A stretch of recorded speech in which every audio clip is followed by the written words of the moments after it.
Here we go. They're gonna come in whenever they come in. All right. So, and honestly, I'm gonna use this opportunity. If you have any questions, I'll be more than happy to answer them. Um, and Jay, I'll start with you. What are LLCs? LLCs are nothing more.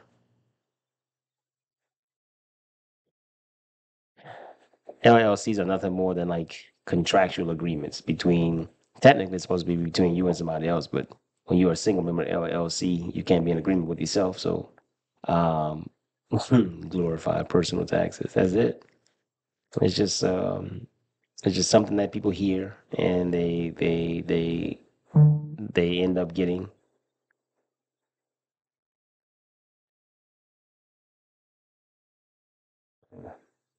They end up getting for, and it just doesn't help them. So, all right. So for those who have been following, right, and again, remember, ask any questions that you want. But for those who've been following me, pay attention to the screen real quick.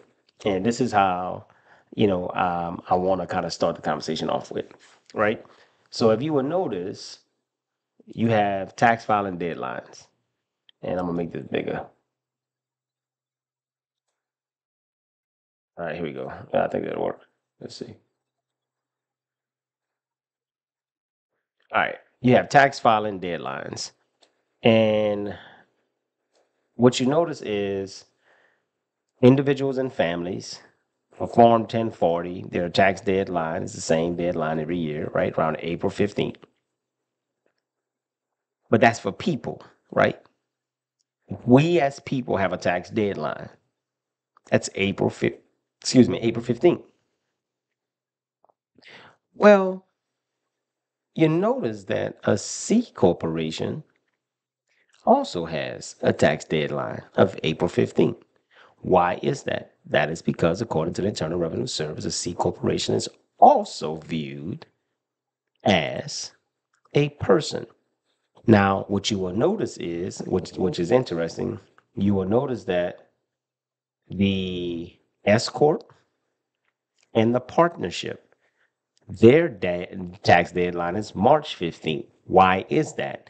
Because they are a pass-through entity, meaning that the S corp and the partnership doesn't pay taxes themselves. Instead, they pass all of that income to the people who own it. So if you have an S corp or a partnership, you have to complete your taxes for the S corp or the partnership by March 15th. So that way, all of that business income losses and deductions can pass through to the individual. What you don't see is an LLC on here. Anybody want to tell me why? Why don't you see LLC on here? Finally, Cut King himself joins the live. For those that don't know, there's a guy by the name of Cut King. He is my best friend. His name is Gregory Smith. He great. Now I don't know if you're in the shop or not, but here's the now you need to. I'm gonna give you some ammunition for your barbers, right? The reason why you don't see an LLC on here for a tax filing deadline is because you cannot tax an LLC. It does not exist. It's not recognized outside of the state level. It's not because of the 1099. So I'm going to give you the narrative. We as individuals, our tax filing deadline is April 15th. That's because we are people, right? Because the IRS also views a C corporation as a person, the corporation also has a tax deadline of April 15th. Every other entity is called a pass-through entity, which means that the business itself does not pay taxes. Instead, all of the business's income passes through to the people who own the business. You cannot, under any circumstances, tax an LLC. It does not exist. No way, no how, doesn't exist. This is another indication that there is no separation from you in the business. Because whenever you file the LLC on your personal tax returns, you are seen as a sole proprietor. It does not exist to tax an LLC. So, and Greg, don't go nowhere because I want to show you something, give you some more ammo for the people in the barbershop, right? And when you hear people say, whenever you, how many times have you heard this? If you have an LLC, you're separate from the business. How many times you heard that?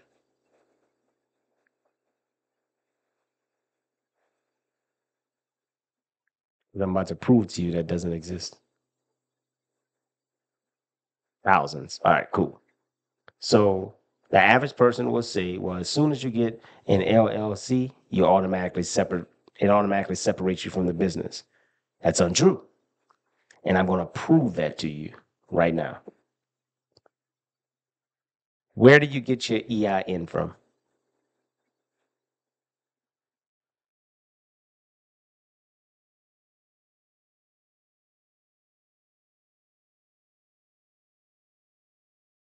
Where do you get your EIN number from?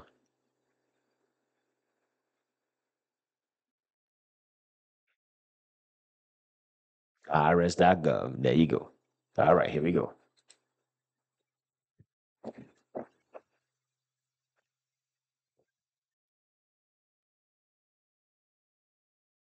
No, I'm not going to even touch why half the people shouldn't have an EIN in the first place. I'm going to touch that secondly.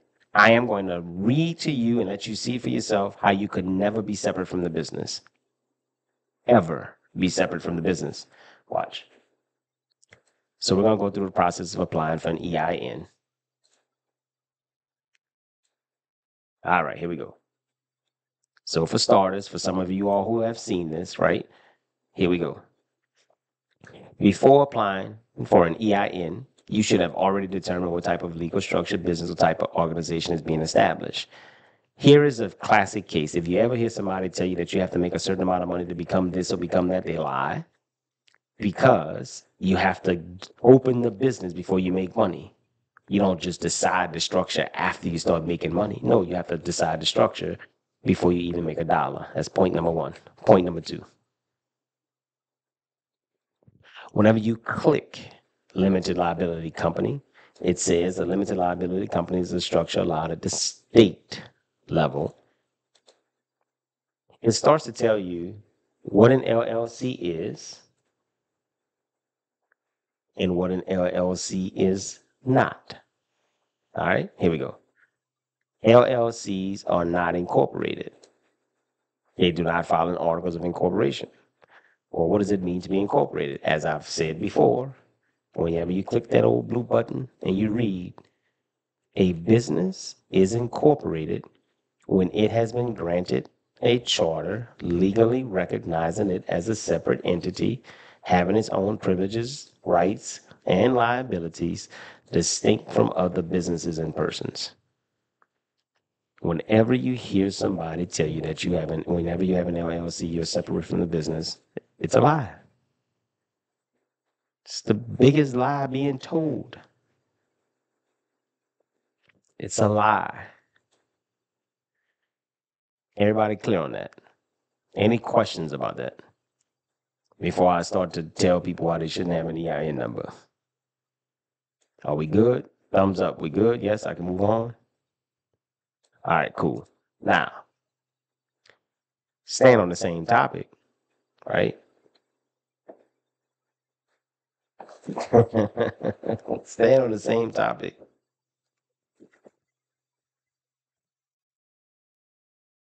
Since you go get your EIN from the IRS, again, this is me connecting dots for everybody. Remember, the context was I'm showing you from the tax side. But now I'm going to just connect the dots and bring it all home. According to the Internal Revenue Service, right? If you ever go ask them, do you need an EIN? They are very clear. You will need an EIN if you answer yes to any of the following questions. So that means it doesn't matter what question I ask. As long as you answer yes to any of them, you get to have an EIN. Does that make sense? Yes or no?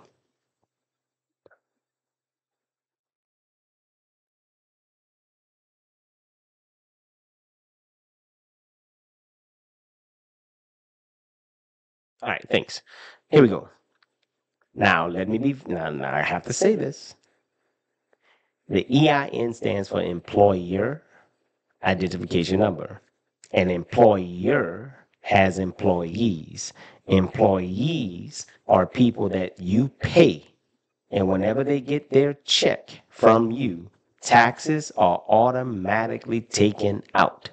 If they don't have taxes taken out of their check, they are not an employee, they are an independent contractor. If you pay them cash, cash app, Zelle, underneath the table, in quarters, in pennies, whatever you pay them, if they don't have taxes taken out of their check, they're contractors. So, since the EIN is the employer identification number and an employer has employees, the first question, and you got to answer yes or no. Do you have employees? Yes or no?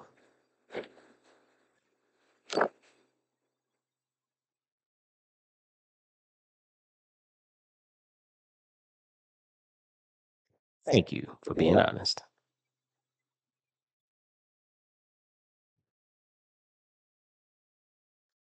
The second question, by virtue of you probably having an LLC, the answer to question number two is probably going to be no. But if you pay yourself, you're not an employee. You cannot, under any circumstances, pay yourself having a single member LLC. It does not exist. You can't. And I'm gonna show you why you can't.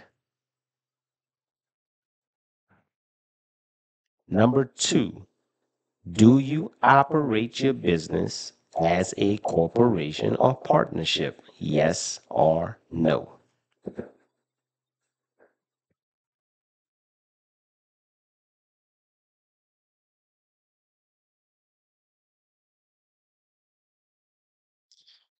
Thank you, Katrina. Greg, I knew the answer to your question. Question number three. Do you file any of the following tax returns? Employment, excise, or alcohol, tobacco, and firearms. Again, do you file any of the, hey, Ms. Jackson, do you file any of the following tax returns? Employment, excise, alcohol, tobacco, or firearms? Yes or no?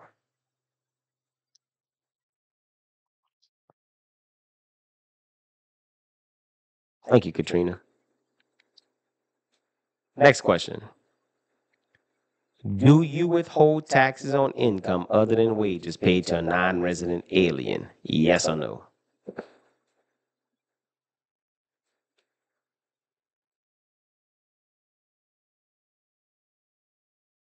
Thank you. Next question. Does your single member LLC have a pension plan, retirement plan, or in other words, a 𝐾𝐞𝐰𝐚𝐲 plan? Yes or no? Last but not least, is your LLC involved in a trust, an estate, a real estate mortgage investment conduit, a nonprofit, a farmers co-op, or a plan administrator? Yes or no?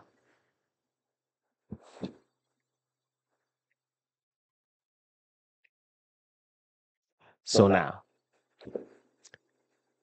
I want you to just pay attention to the timeline, because when I show people that they shouldn't have an EIN, the very next statement that is made, well, the bank,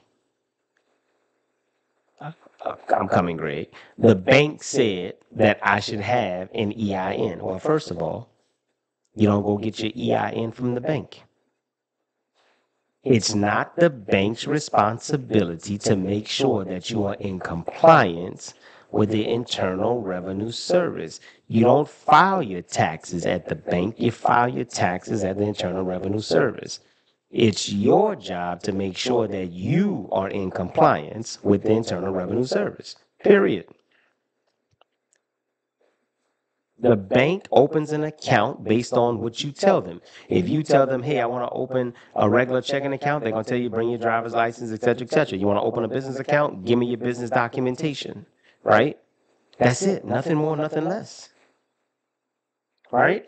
And people confuse that altogether. That's the exact same way that they confuse that you have to make a certain amount of money to become this or become that. That is a lie. Like Maury Povich said, your CPA or your cousin or your aunt told you that you need to make a certain amount of money, to become this or become that. Well, the IRS and the Secretary of State determined that is a lie. You have to open the business before you make money. You cannot flip-flop. When you make 50,000, you change the structure to this. When you make 70,000, you change it to that. When you go back to 30,000, you change it. It doesn't work like that.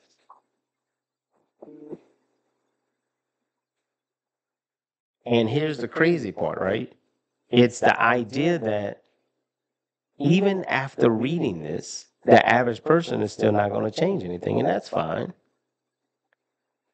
But I want people to understand what it is that you're getting yourself into before you do it, right? Now, let me help. Actually, if you do it the way you're subject to what? Actually, if you do it that way, you're subject to being fined.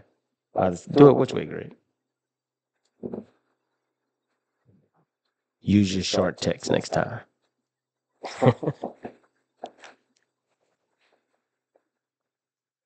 If you have a business, it should be in a trust. Fair. But even with that, right? Even when you open a business underneath a trust, the average person just doesn't understand how that works, right? And it's just, how can I say it? In order to do business and set yourself up, you almost have to unlearn everything that you knew, because it just doesn't. It doesn't work like that. Now, remember, somebody made the comment, so I said I was going to answer questions. Somebody made the comment, can you pay yourself, right? I'm coming to that one. Let me go back to the can you pay yourself. You can't pay yourself as a single member LLC on a W-2. You can't issue you one, and I'm going to show you why. So I'm pulling up.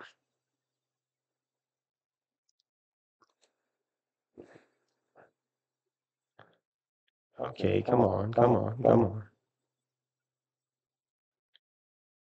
This is your IRS 10. Oh. All right.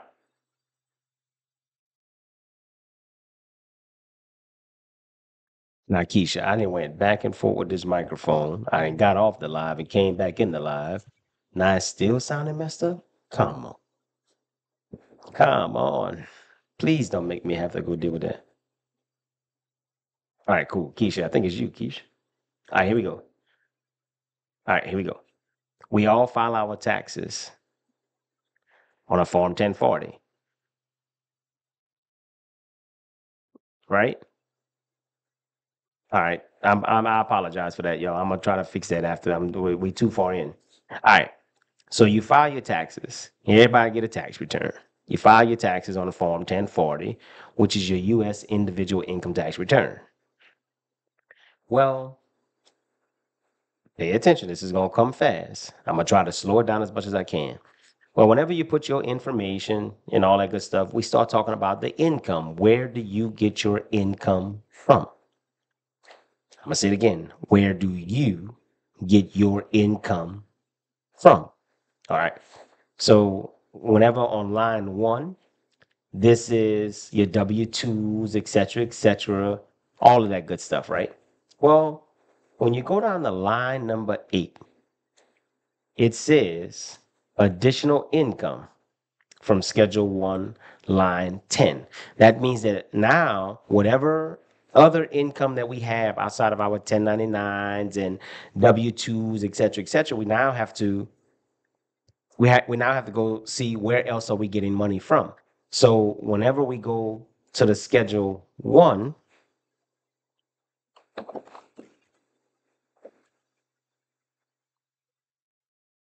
And it says Schedule 1, line 10. Come on.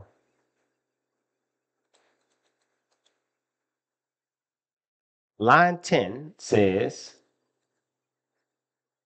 combines lines 1 through 7 and 9. This is your additional income. So let's go back up to see what they're talking about. Well, line 1, that's your taxable refunds and credits. Line 2 is alimony. But line number 3, here we go. Your business income or loss attached to Schedule C. All right.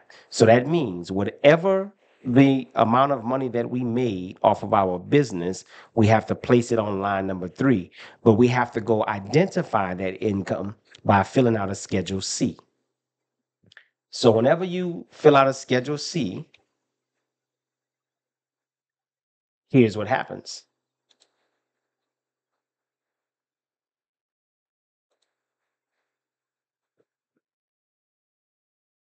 You remember when I told you can't be taxed as an LLC? This is why. So now we're looking at is the Form Schedule C. Form Schedule C says profit or loss from business. In parentheses, it says sole proprietorship. You shouldn't get an LLC, but that's another question. All right, I'm coming. Right?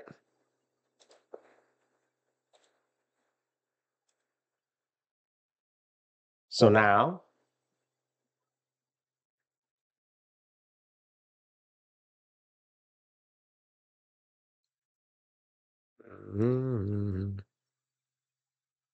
a sole proprietorship, according to the Internal Revenue Service, is someone who owns an unincorporated business by themselves. So whenever you fill out your taxes and you put your business income on a Schedule C, I'm about to show you why you cannot pay yourself on a W-2.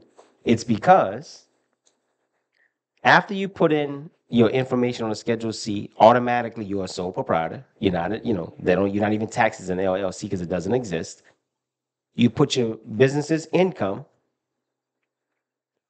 you put your expenses, and then what happens at the end of it all, after you do the math, you're left with either a net profit or a net loss. So let's just say you made $10,000 or you lost $10,000. Either way, that's going to go on line number 31. And then it says if it's a profit, enter on both Schedule 1, line 3, and Schedule SE, line 2. If it's a loss, enter it in on form on Schedule 1, line number 3. So basically what it's saying is whatever that number is on your Schedule C, whatever that number is, I don't care if it's a $5, but for the sake of the conversation, 10,000. This is where the idea of a pass-through entity comes from. That means that this entity does not pay taxes by itself. It takes this money and now it places it back on Schedule 1, line number 3. And then when you go back to the bottom of line number 3, it says combines lines 1 through 7. And then this is your additional income. Place that back on the 1040, line number 8. So if I go back to the 1040, line number 8, I'm going to put that number here. Now, remember what I just said. You cannot pay yourself on a W-2. Why? Because W-2 income goes on line number 1. You cannot pay yourself on line number 1 and number 8 at the same time. It doesn't exist. But whenever you put your income from the business on line number 8, here's what line number 9 says. Add lines 1, 2, 3, 4, 5, 6, 7, and 8. This is your total income. The idea that people are selling you, this phantom idea that you are separated from the business whenever you just took responsibility for the business, it doesn't make sense. It don't add up.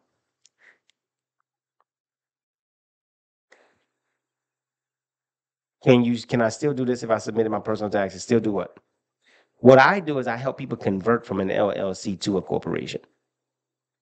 I actually go through the process of going through your Secretary of State, filing paperwork to convert you from a corporation, I mean, an LLC to a corporation in the event, because some states, this is, hold on. Damn, I just found a nugget just by even talking to y'all. Watch this. Watch.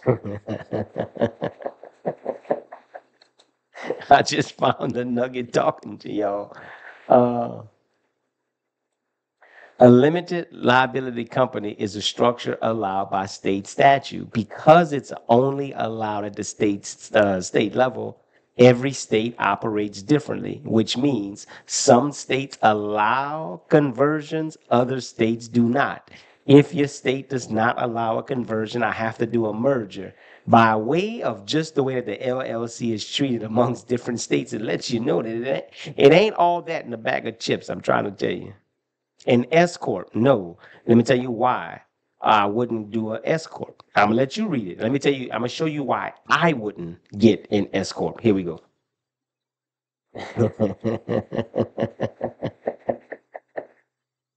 uh, in the process of converting, but haven't done my business census yet. It's LLC. Should I do for the conversion? S corp is a. Thank you, T. Williams said it, but let me let y'all read it. Let me let y'all read it. First of all, wait. Let me go back here. Let me go back here. Okay, pay attention. Pay attention.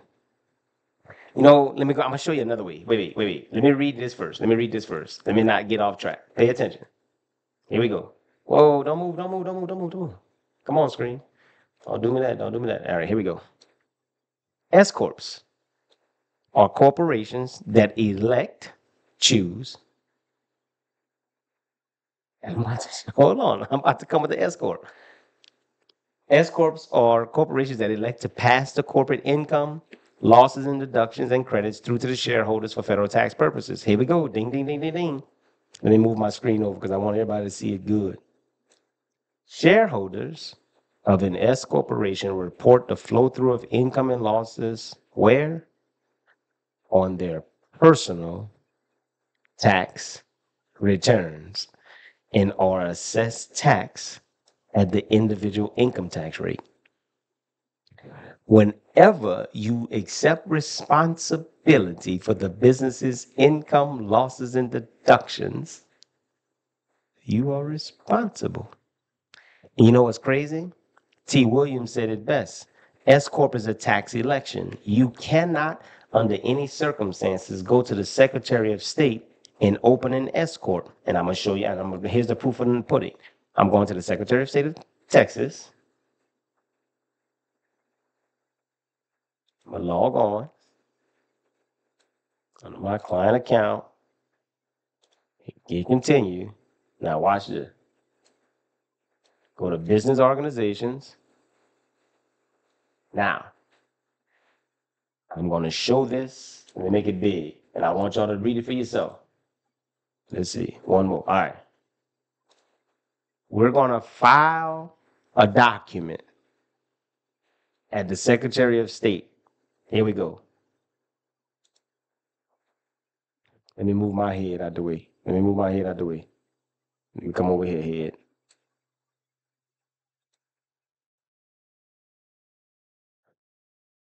Domestic for-profit corporation, limited liability company, limited liability partnership, limited partnership, nonprofit, et cetera, et cetera. You don't see S corp on there anyway, do you?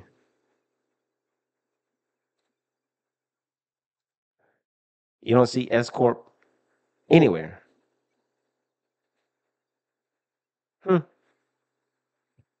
Well. Yes, you do. It's a domestic for-profit corporation. That's the C corp. The S in S corp stands for small business. Now, contrary to popular belief, words have meaning. Don't let nobody sell y'all on 15 different definitions. Words have meaning. What am I saying?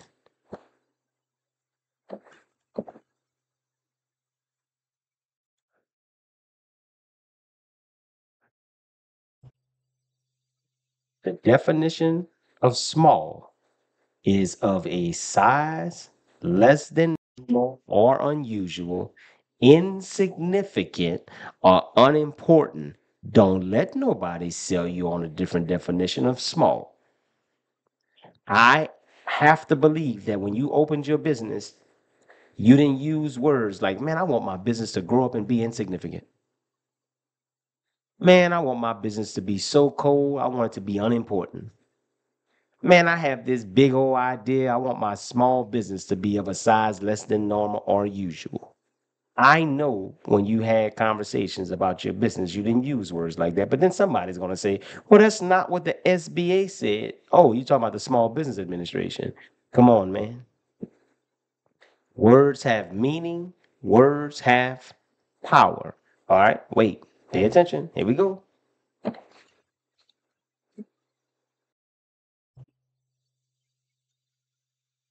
The definition of limited, restricted in size, amount, or extent, few, small, or short. I'm not done. Hold on.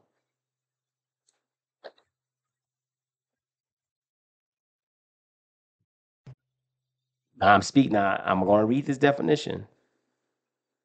I know, I know, I know, I know. Liability, state of being responsible for something, especially by law.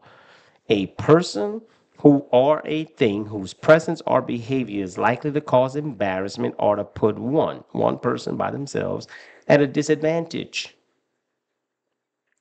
I know, I know. But again, somebody's going to argue that point, and I get it. And this is not for everybody. My point being, going back to the original point of even being on here, the IRS is very clear on how they treat people. You, as a person, your tax deadline is April 15th. A corporation, because it's seen as a person, tax deadline is April 15th. Everything else, March 15th. Why? Because you have to file those business taxes so that way, whatever the income losses or deductions, you can take it from the business and pass it through to the people who own it. So now the question simply becomes, do you want a business to be attached to you or separate from you? Because there's only one entity that allows you to be separate from the business.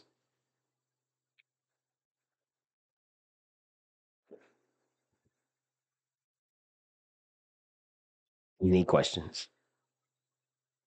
I'll be more than happy to answer them.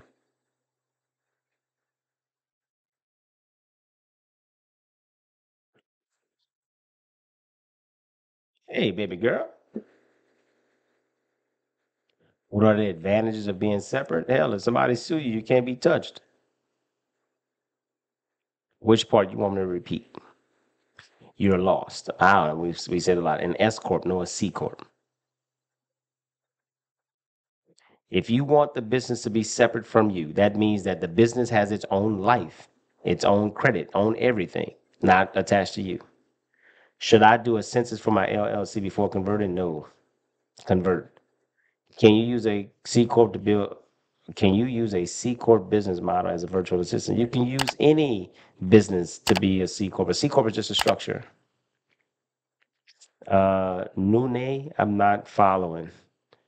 And employing yourself. Ah, here we go.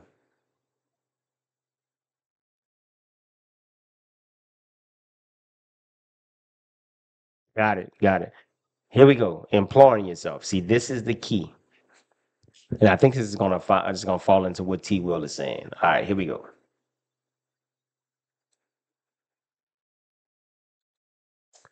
Let me start it with this. All right, here we go.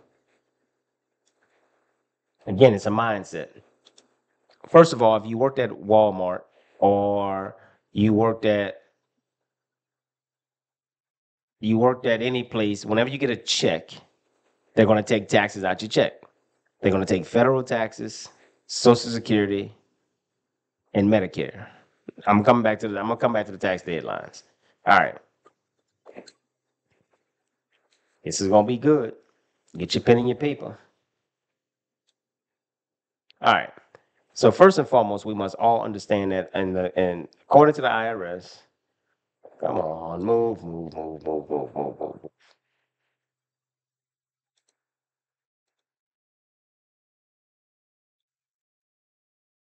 right. According to the IRS, we're all going to fall in the federal tax bracket of between 10% and 37%. Sure is, huh? 10% and 37%. So it doesn't matter. At some point, you're going to fall within this tax bracket. So, as I've mentioned, for the sake of this conversation, we're going to use $40,000. All right, here we go. On $40,000, before you take out any deductions or anything like that, your tax, if you're single, $40,000, you're at 12%. All right? 12%. That's federal. Just because you work for yourself, it doesn't make you exempt from paying the same taxes everybody else pay, which is Social Security and Medicare. So on $40,000, you're going to pay 12% in federal plus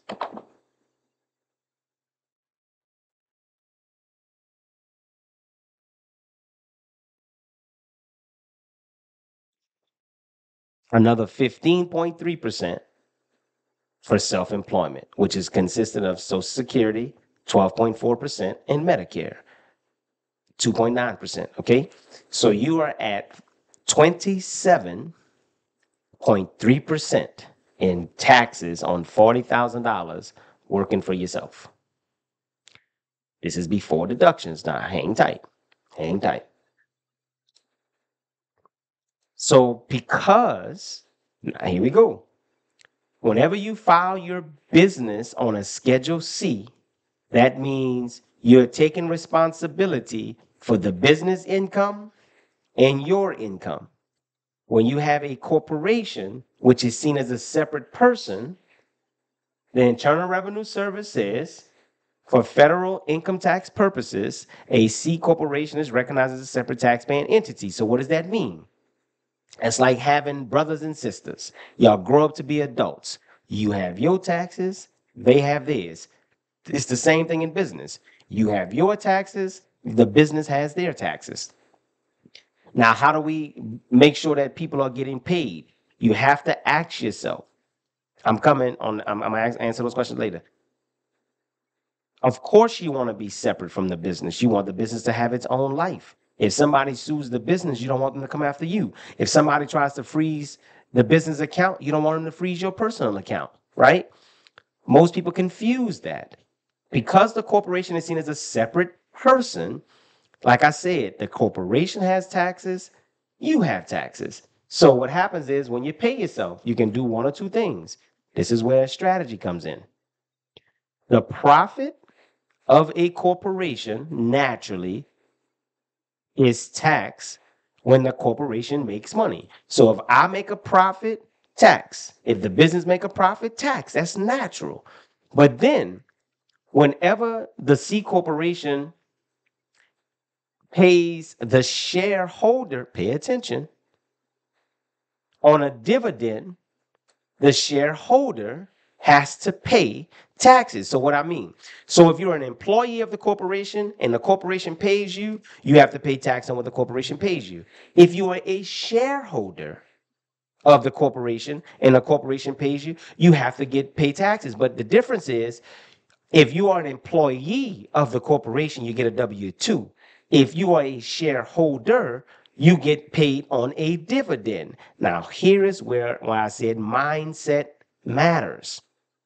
Do you want to be an employee or a dividend? I, Dewayne, choose to be a shareholder. So that way I can get paid on a dividend, because why? I get paid on a qualified dividend. Here we go. First and foremost, we have to understand, whenever the corporation makes a profit, the corporation automatically pays 21% flat. So remember, self-employed, $40,000, 27.3%. Corporation, 21%. But then you also have to add the tax when the corporation pays the shareholder on a dividend. Here we go. So what is the dividend tax rate if it's qualified? Hold on. Remember, $40,000. The federal tax bracket starts at 10%. We said that. 10% ends at 37%. The federal tax bracket, however, the qualified dividend tax bracket, however, qualified dividend tax bracket starts at 0 and ends at 20. Well, wait a minute. Let me back up. So you mean to tell me as a person, my federal tax bracket starts at 10%, ends at 37%, but if I'm a shareholder getting paid on a qualified dividend, well, that tax bracket starts at 0 and ends at 20. By virtue of them putting 0 as a starting point, that means somebody qualified for 0 tax. And who is that? Well, whenever you are a shareholder and you get paid $40,000 on a qualified dividend now what's your tax rate?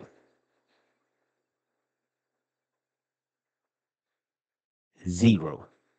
And because I'm married, my qualified dividend tax rate to stay at 0, I can get $89,000 every single year, 0% in taxes. Now,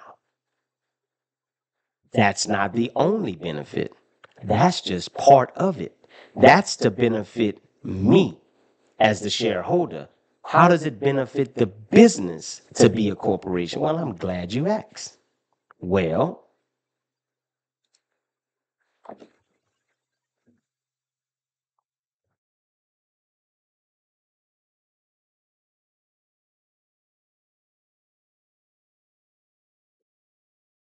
there's a term called retained earnings. Retained earnings are a firm's cumulative net earnings or profits after accounting for dividends. What does that mean? That means that instead of you taking the money as a profit, you retain the money in the business for reasonable needs of the business. Okay?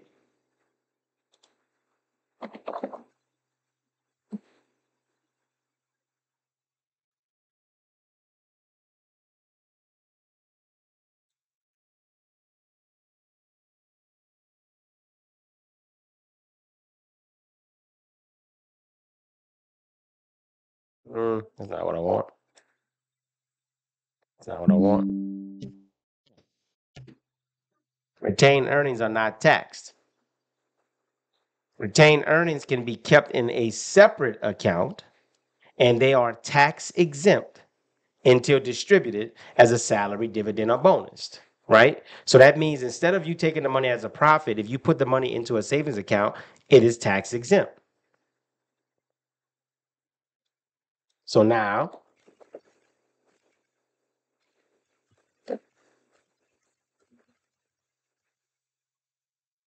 for those that didn't know, let me help you. The IRS allows a corporation to retain up to $250,000 for reasonable needs of the business. So hold on. Let me see if I got this right. Not only can the corporation pay the shareholder and the shareholder get a qualified dividend and don't have to pay tax, but the corporation can also retain up to $250,000 tax exempt for reasonable needs of the business, etc., etc. So hold on. Wait a minute.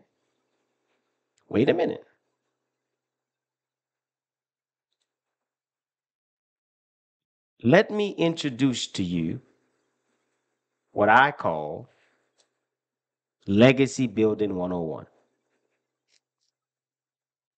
What is this saying? Now, this seems like a whole bunch of boxes to you, and I can understand. But let me make it very clear for you. What this is your lifeline. This is what is going to really get you where you need to be. All right. The idea is John D. Rockefeller said it long time ago, own nothing, control everything. What am I saying? See, now we're starting now. Right now, I was cooking the roux earlier. Now I'm about to put the roux into the water to let the gumbo come up to a flavor where we can, eat it. This is gumbo cooking time right now. Hold on. Hang tight. This is what I call setting yourself up for a legacy. What you see is a whole bunch of boxes. What I see is money all day long. See, your operating company, let me explain that to you. Your operating company is what you do on a day-to-day basis. Your parent company is your corporate office. Your real estate investment trust is who is your property management company. Your holding company is your safe deposit box. Now, let me unpack this for you. Because the IRS allows a C corporation to retain up to $250,000 every year, right? Up to $250,000 tax exempt. What you're looking at on this piece of paper is operating company 250, parent company 250, real estate investment trust 250, holding company 250. You're looking at a cool $1 million tax exempt. And I'm not even done. Wait for it. I have a question. Let's see who's all paying attention. How many of you heard that whenever you want to buy real estate, go buy it underneath an LLC? If you heard that statement before, say, I heard that. Say, I heard that. If you heard that whenever you want to buy property, you go buy it underneath an LLC. If you heard that, thank you. Say, I heard that. Let me show you how the people who telling you that don't know anything about real estate, let alone business. You thought that's the move? Hang tight. I'm warming up and I'm warming up. Here we go. Before I tell you about the real estate, let me give you some context to where am I going. Gregory, don't be mad. I'm telling you now. Don't call me and don't text me after that. Because I'm telling you, about to piss you off. All right, here we go.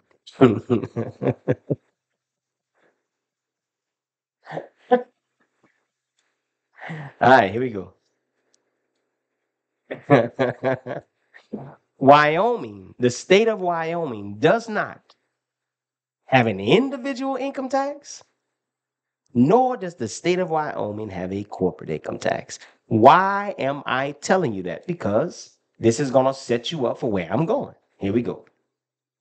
I'm going to log on to the Wyoming Secretary of State. And I am going to type in a company by the name of 8 Orchids.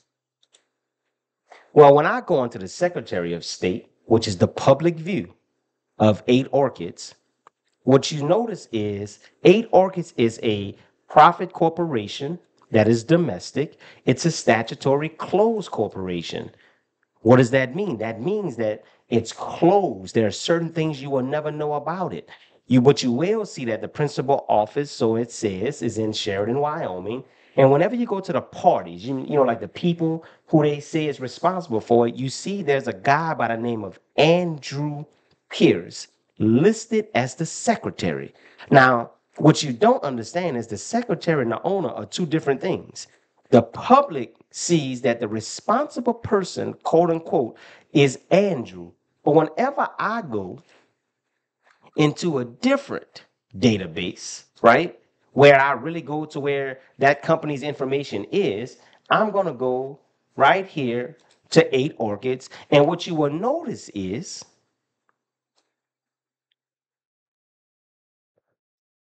the president, the treasurer, and the secretary, however, happens to be Dewayne Williams and Andrea Williams. That's me and my wife. So hold on. It's a closed corporation. That means nobody knows the identity of the owners unless I show you, right?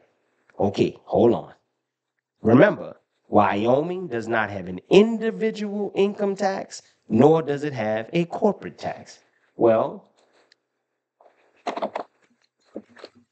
see, the person who is telling you to go purchase real estate underneath an LLC has no idea that a real estate investment trust is a company that owns or finances income producing real estate across a range of property sectors. Okay? That means it's a property management company. So, for those that don't know, let me be the one to tell you. My wife and I recently, after 2 years of renovations, we finally opened this wedding facility last week. This wedding facility, the construction was $1.9 million. The bank says, sir, this wedding venue didn't make any money. We're going to need 2 co-signers. I said, not a problem. Co-signer number 1, person number 1 was Mac Enterprise Consulting because it's a corporation person. Co-signer number 2 was Mac Enterprise Tax Services person.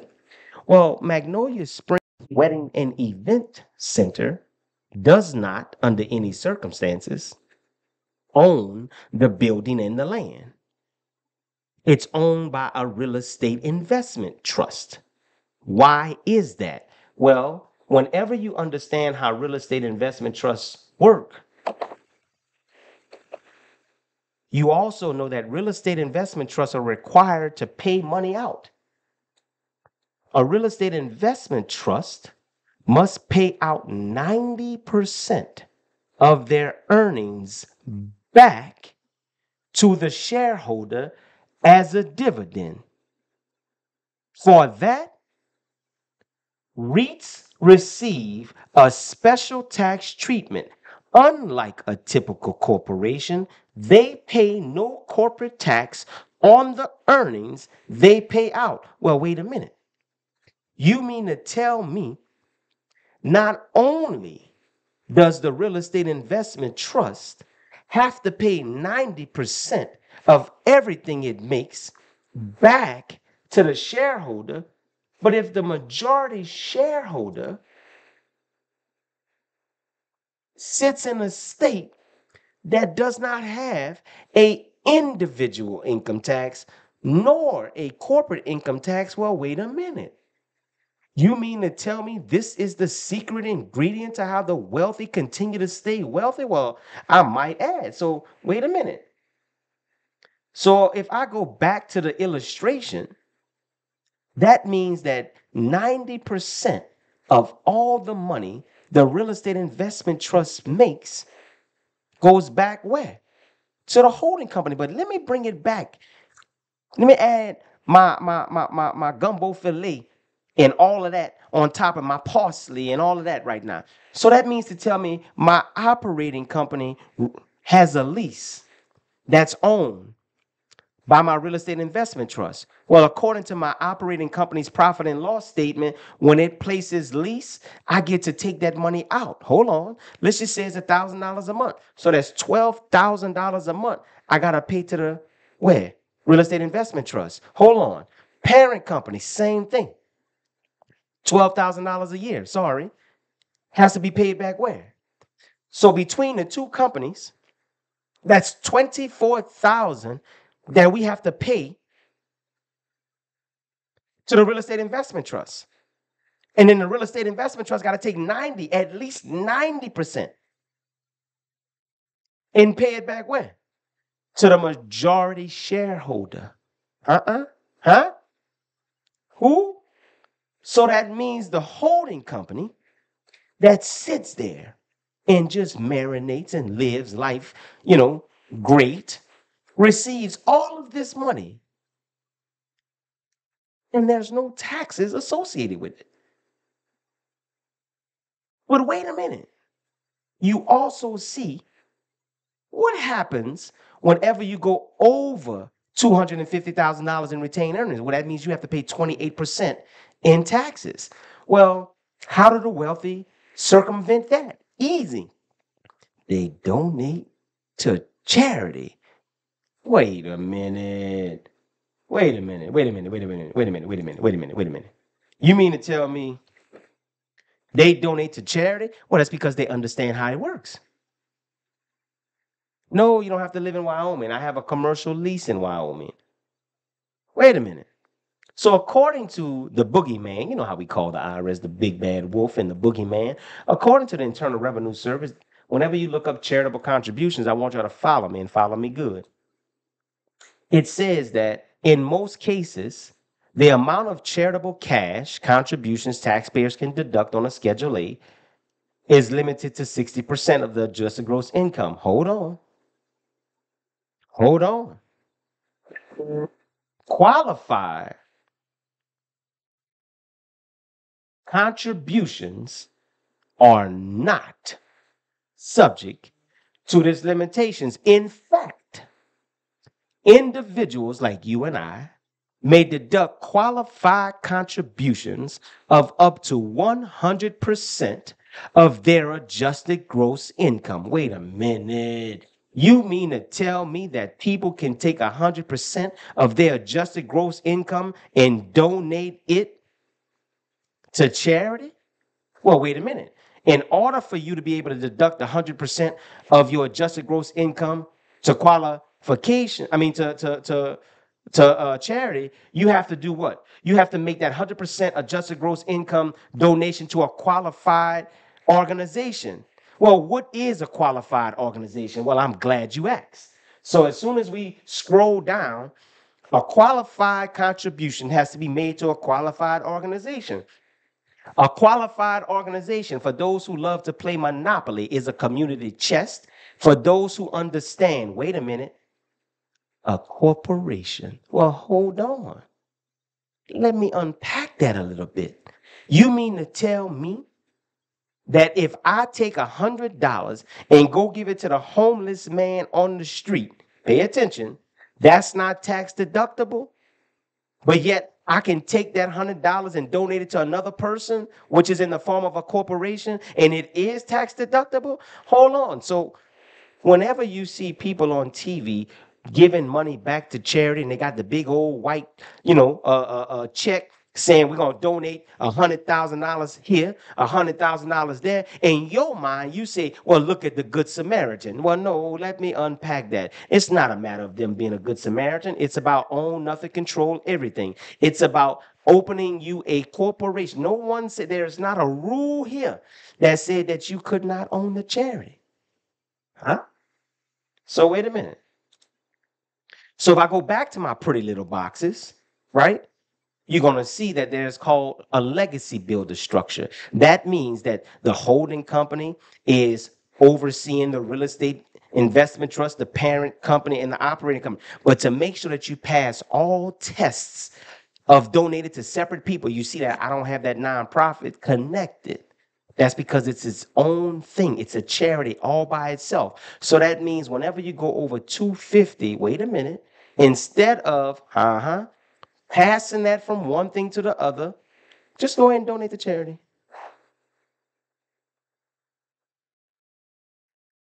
If I created an LLC to start an Amazon business, but the business failed, what should I do? You know why businesses fail? Because we report that they fail. Do you know that whenever you take a loss on your tax return, you actually say, hey, take a loss? When I die, does the corporations die? Absolutely not. And could you allow it to live on? Miss Deborah, Miss Deborah, Miss Deborah. See, that's the beauty. See, me and you got blood running through our veins. When we die, we die. But see, because that corporation is seen as a person, that corporation does not have any blood running through his vein. So as long as that corporation is managed properly, own nothing, control everything. See what happens whenever you have a trust, that means you have successors, trustees, all of that good stuff. That's how you put people in place and position to keep things going on and on and on. Do you need a 501c3 for a nonprofit? Absolutely. 100%. Because you want to make sure that you are tax exempt. Thank you. You see what I'm saying? So the idea is simple. The problem is we want to start the business, make all kind of money, and hope the legacy comes. No, no, no, no, no. You set the legacy up, then you go make money. You understand? It's the idea. Now, I'm about to give everybody free game. Get your pen, get your paper, because this one right here is going to take it on home. Here we go. Somebody say, man, this is not financial advice. I know it ain't. It's legacy building advice. So let me show you. So the idea is when you say, hey, my company does not make any money. Who said that?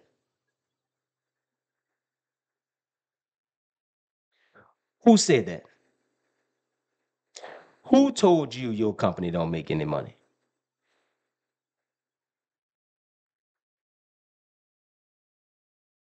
Ah, because you don't know how money works. Let me help you. You ready? Get your pen and your paper. So let's just say you took a magic wand and you had these entities set. You got your operating company, your parent company, your real estate investment trust, and your holding company. You got it all set up. Well, if I take $1,000 and I go deposit that $1,000 into my operating company, cash, and then 1 week later, my operating company receives an invoice from my parent company for $1,000. That parent company is going to have that deposit, and then a week later, that parent company is going to receive an invoice from the real estate investment trust for $1,000. Once that real estate investment trust receives that money, 1 week later, that real estate investment trust is going to receive an invoice from the holding company for $1,000. And then that holding company is going to receive an invoice from the operating company for $1,000. We're going to do that 4 times a month. Do you know if you do that 4 times a month, you would have just generated $48,000 of revenue for each company, and all you did was deposited $1,000? Because your bank statements are going to show business to business transactions in the form of deposits and expenses. I'm gonna break it down again. You're gonna go take $1,000 cash, deposit it into your operating company.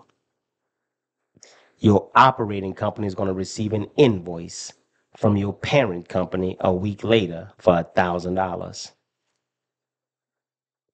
Your real estate investment trust is gonna get an invoice from the parent company.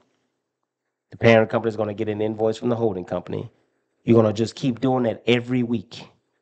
Each company, 4 times a month. Your bank statements are going to read $4,000 of income every month.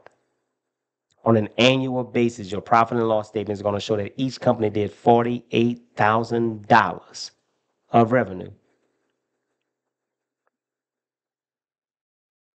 See, the problem is when we are so entrenched in the business, we never get an opportunity to step out, take a plane ride, ask the pilot to hover 30,000 feet above to look at our situation from a top level view.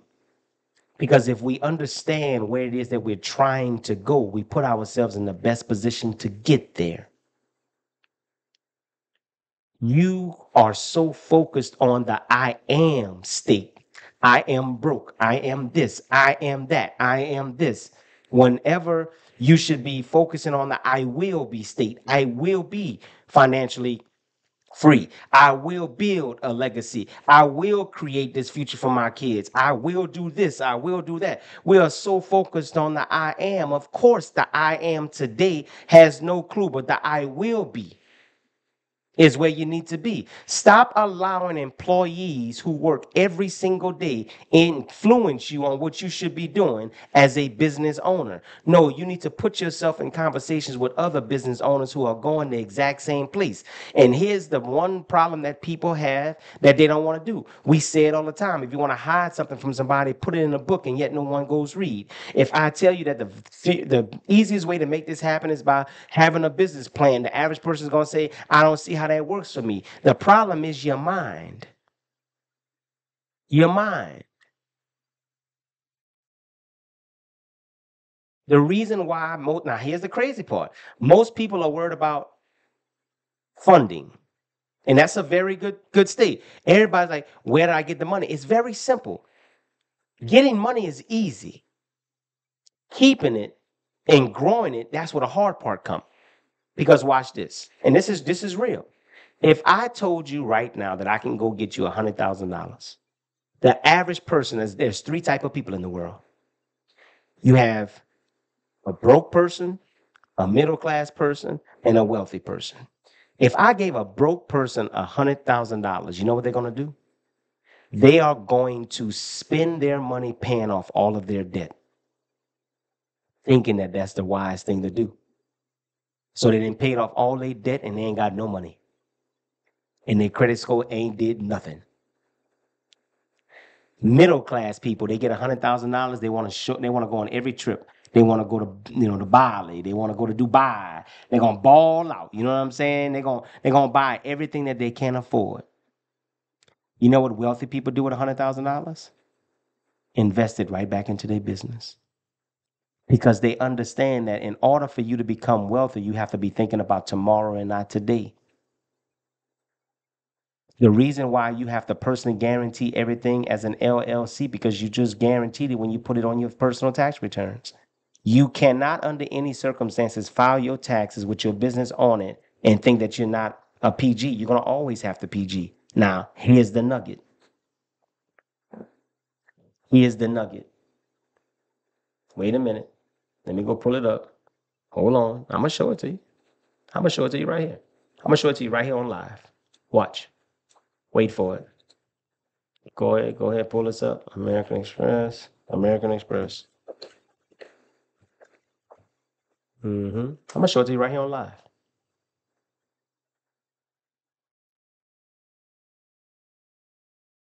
One second. There we go. That's him right here. Let's see.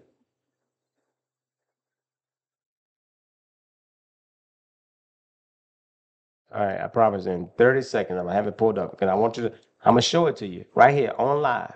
That way you don't ever have to worry about it. Nobody else telling you. You heard it for you've seen it for yourself. And I'm gonna let you read it for yourself.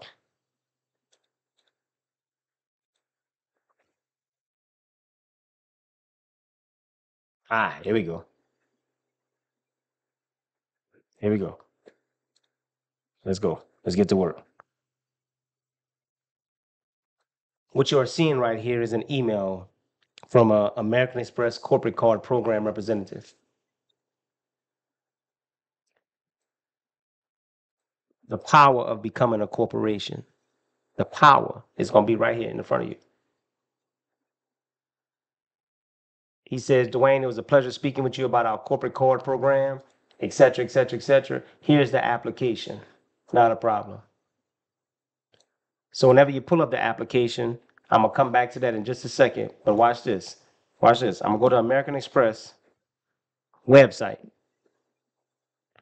You know, because everybody said that when they got an American Express card and their business name, they separate.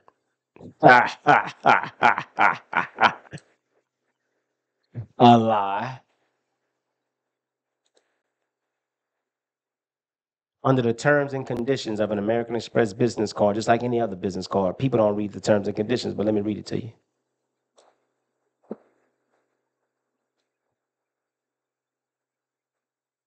By submitting this application, you as an individual and the authorizing officer of the company are requesting to open up an account in the name of the company and are requesting that we issue cards as you direct and are agreeing to be jointly and severely liable with the company for all charges. But when I go speak to them about the corporate card program, what you will notice is the application process. The application, and this is, if y'all don't pay attention now, this is the best time for y'all to pay attention. Whenever you go pull up the corporate card program, it asks you for the legal name of the company that matches the Secretary of State. So that means you need to be registered with the Secretary of State. The tax ID number. Pay attention. The corporate phone number. The corporate website. It ain't Facebook, people. The business address. It asks for the company type.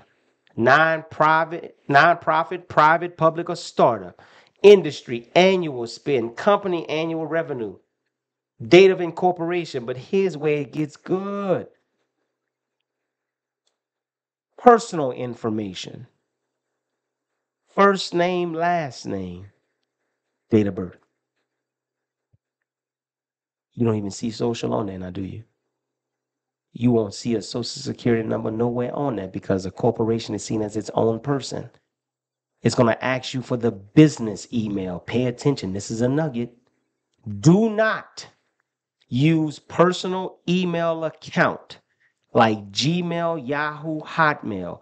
If you running a business and your business email is at Gmail, at Yahoo, at Hotmail, they see that as personal emails and not business. Most business owners don't even realize you automatically X yourself out of getting everything just by virtue of the way that you are set up.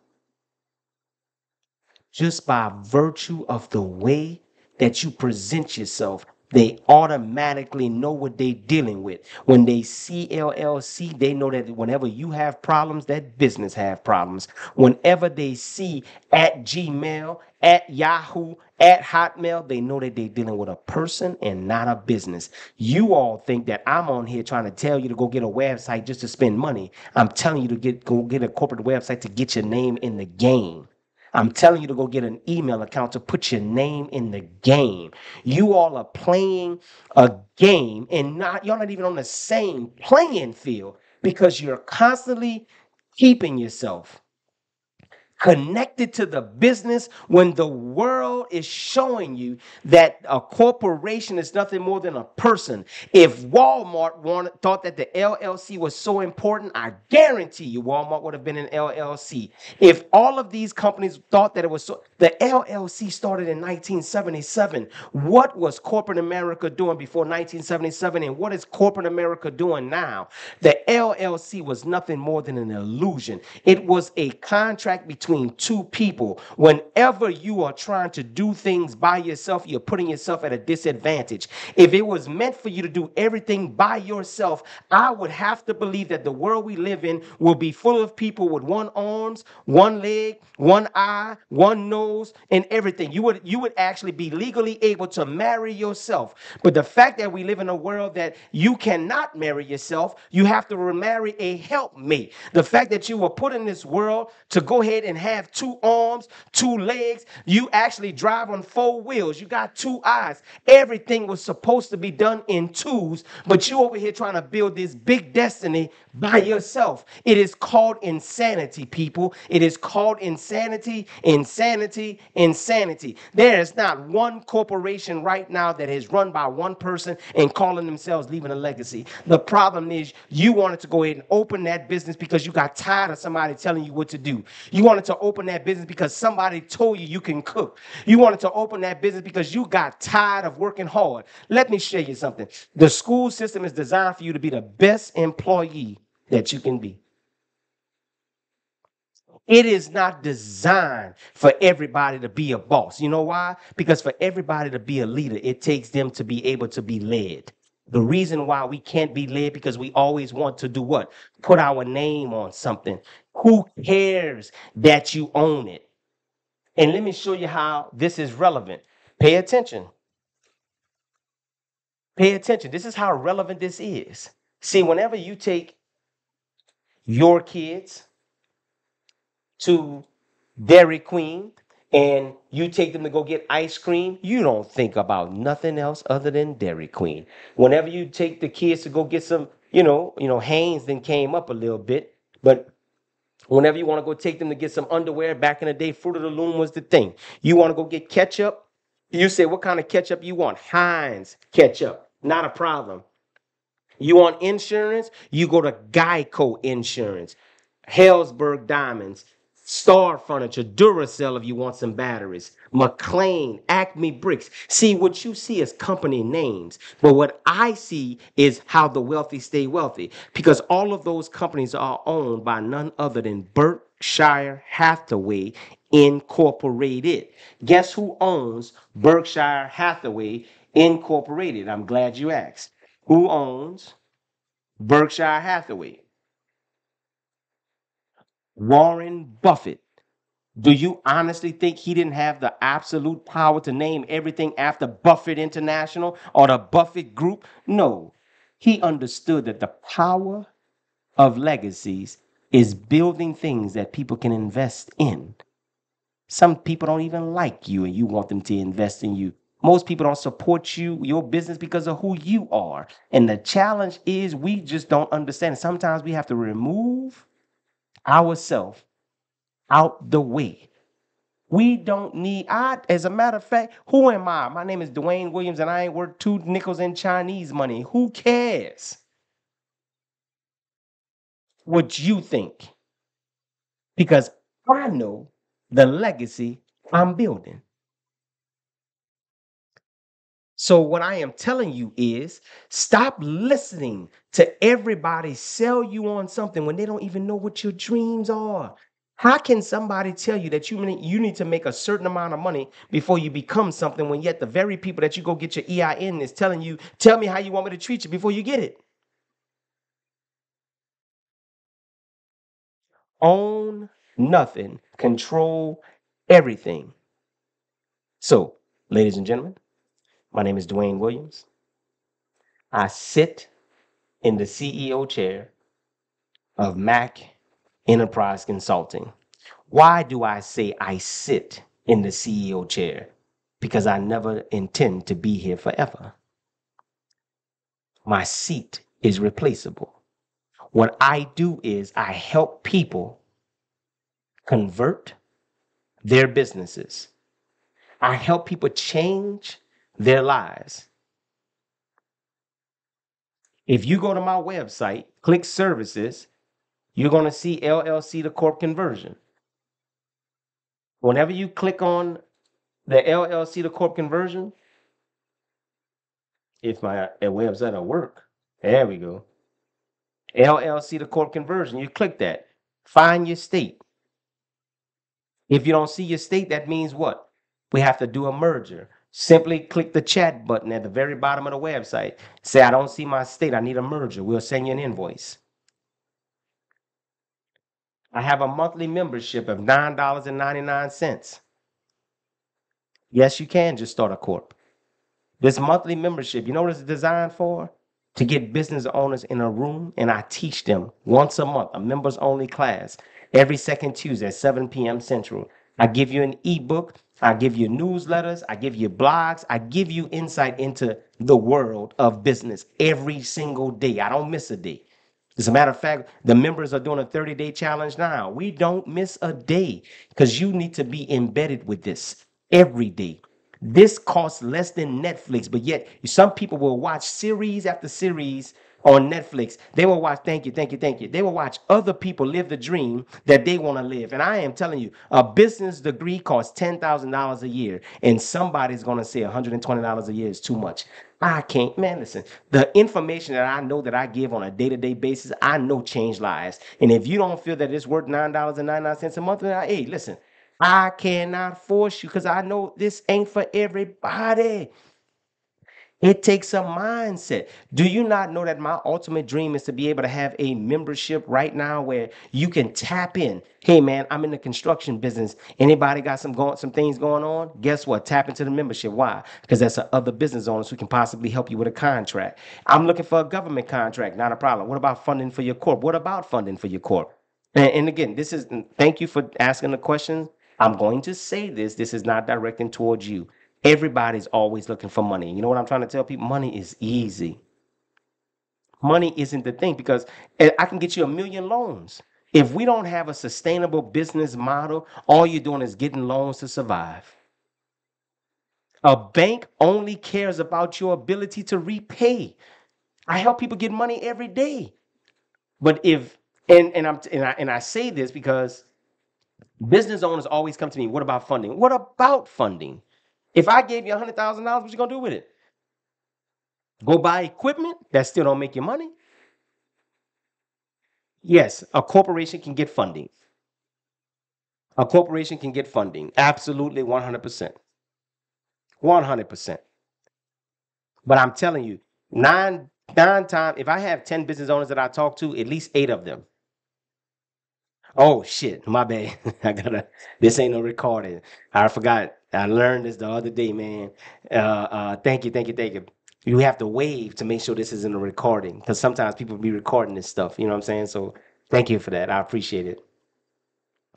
Age corporation. I stay away from shelf corporations and stuff like that because you don't know if they got liens or judgments in other states, right? But again, it takes 2 years. Every bank is going to actually have you been in business at least 2 years. I'm a travel business owner. I'm looking for business partners in the industry. Cool deal. What type of business partners you looking for? What do you want them to bring to the table?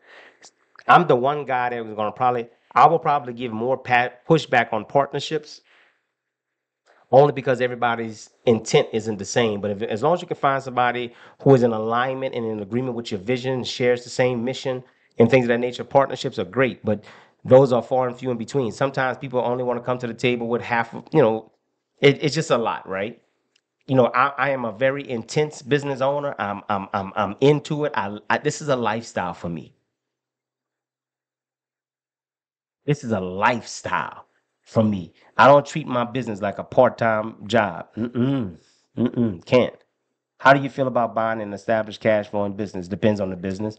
I think that's honestly, there are some great businesses. You're right. I do business valuations for people all the time. And there are some great businesses that, sometimes people just want to get out of it or they got some other things going on. So yes, if it makes sense, right? One thing I'm gonna tell you this: don't ever go off of just paperwork that people give you. If you're interested in going buy a business, I would say scout that business. Scout that business as long as you can for shit 60 days because people can put together paperwork. You need to see how that business flows. You need to see how that business flows. Is the business flowing with the owners there or with the owners not there? Do they have automations built in? What are you buying from them? Are you buying the intellectual property or are you just buying the name? You know what I mean? Like there's so many things that go into buying a business, but I think it's a great idea if you can find one that's actually generating revenue. Absolutely, 100%. And sometimes I'm gonna say this. Now this is loaded. Sometimes you can buy a business that isn't making money. The reason why they're not making money is because they're not positioned properly. But you can see how you can take it off the ground as long as it has some footing and it's been established, and it's good. This is off topic, but I'm curious to know how do you pull money from a nonprofit?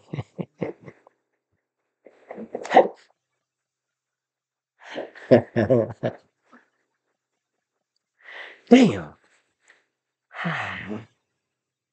Okay. All right. All right.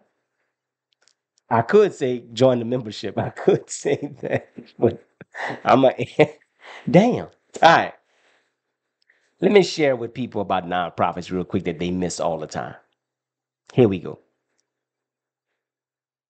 Uh, Thank you. Who said it? Charles Castleberry. Thank you. That's it. So I have a consulting company. The nonprofit organization needed consulting work. There you go. The nonprofit needs its taxes done. There you go. The nonprofit needs its lawn cut. There you go. It needs a maintenance service. It needs a non just because it's a nonprofit doesn't mean it's not a functioning business. People confuse that. That nonprofit has expenses. You just control who you're expending it to. Message, message. That nonprofit has a lease. Who is it leasing from? That property management company, that real estate investment trust. Now, who's to say? Now, pay attention. If you catch it, you catch it. If you don't, I'm not going to repeat it. I'm gonna say it again. If you catch it, you catch it. If you don't, I'm not going to repeat it. But let's just say that my operating company has to pay my parent company a $500,000 management fee every year. My nonprofit lease, because it's an amazing building, has to pay a $10,000 lease a month. I'll let that go right there. Don't ask. I'm not repeating it.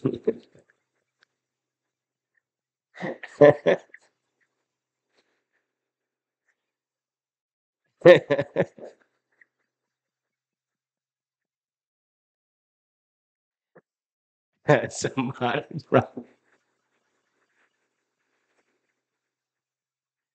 I'm just saying, we overthink it, we overcomplicate it.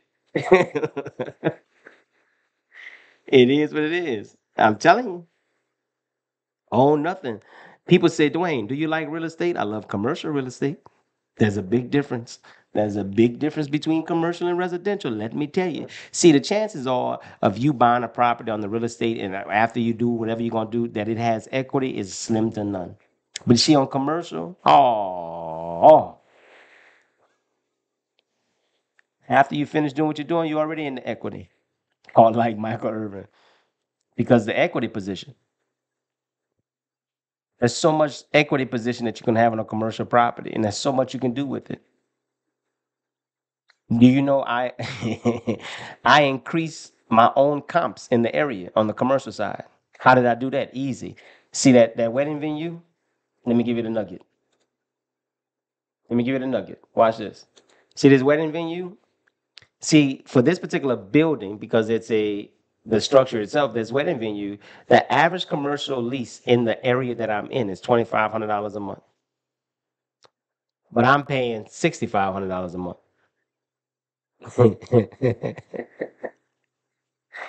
Anyway, I'll let that be.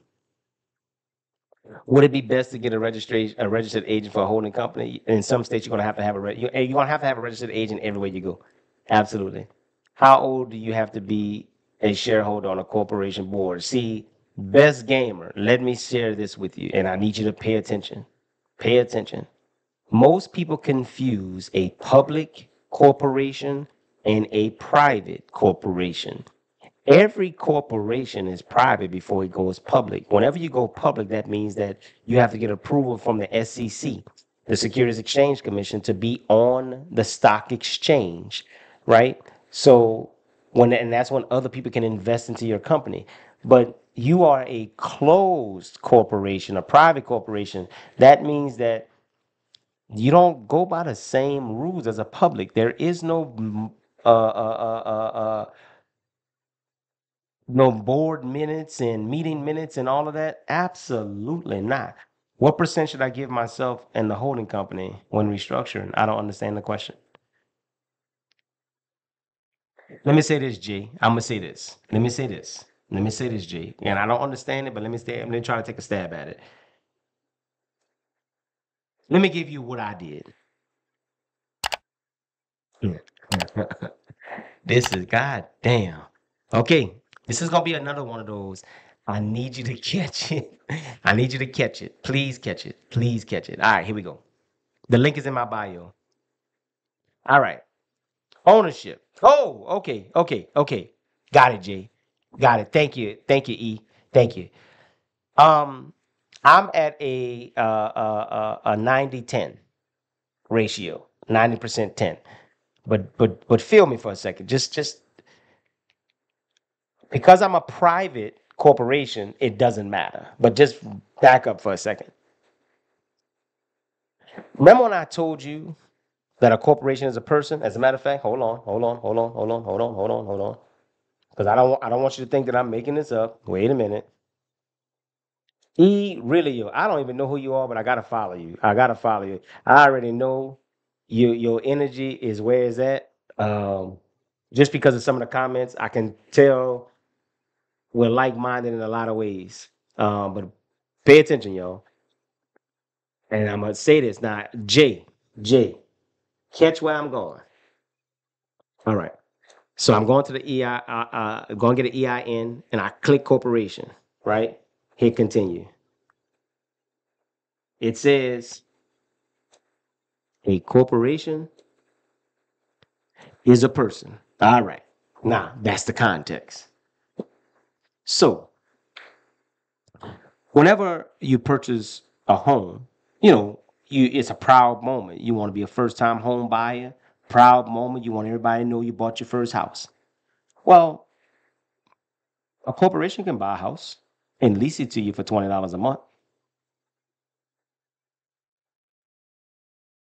Man, this new car came out and you want the hottest thing on the market. A corporation can buy it and let you rent it for $10 a month. Hmm.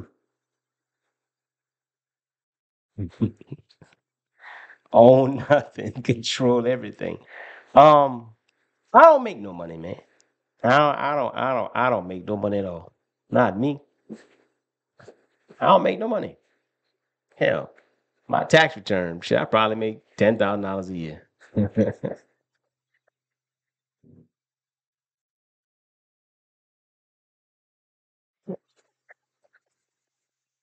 Warren Buffett legitimately only makes about $100,000 on paper. Like legitimately, only makes about $100,000 on paper.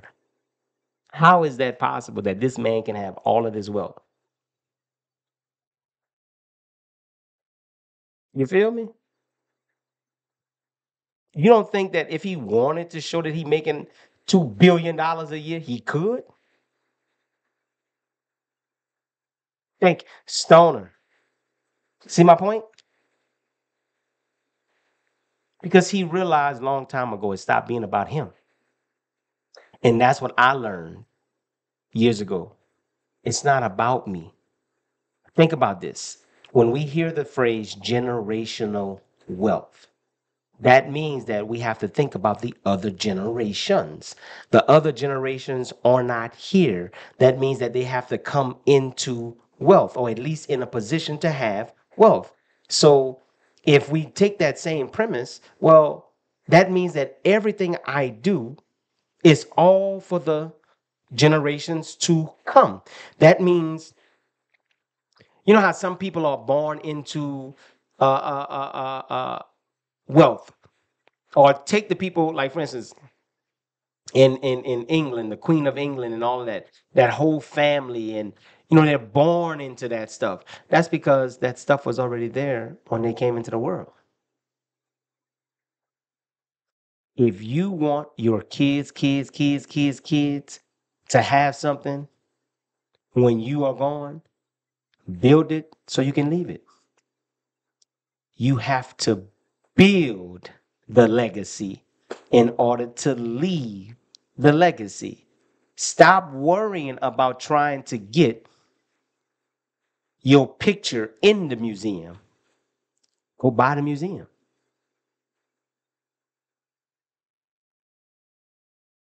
Duchess of England. You feel it?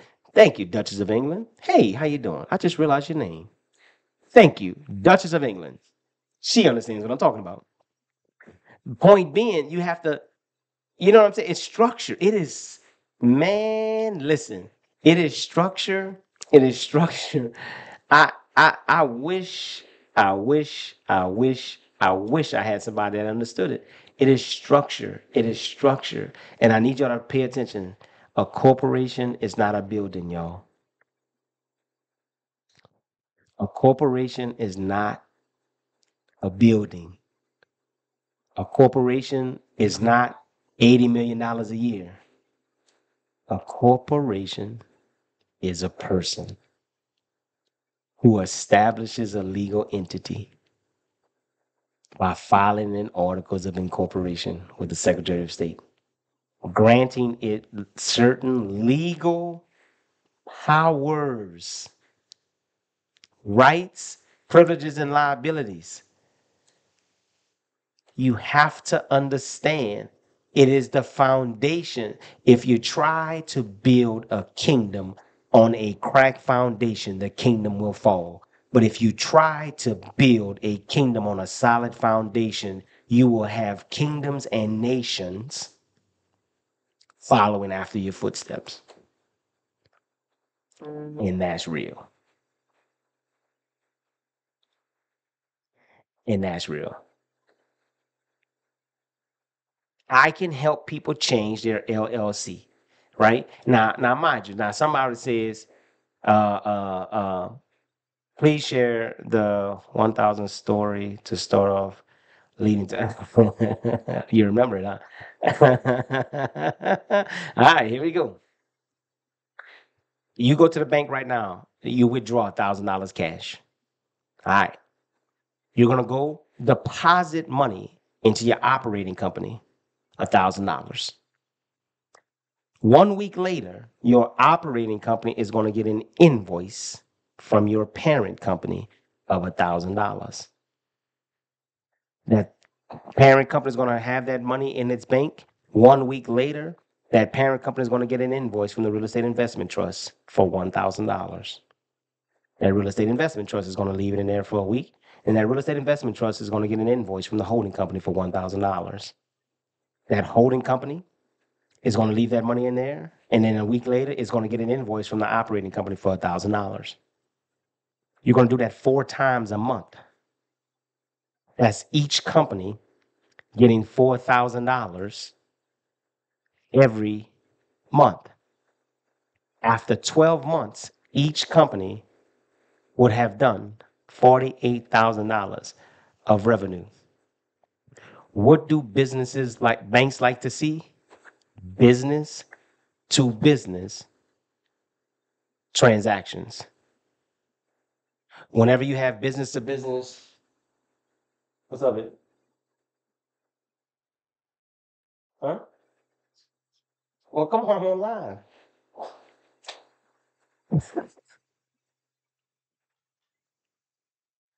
Okay. Yeah.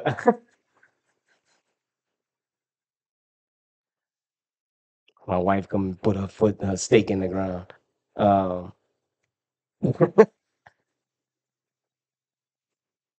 all right. Let me. Yeah, I'm blushing. Okay. Let me go back.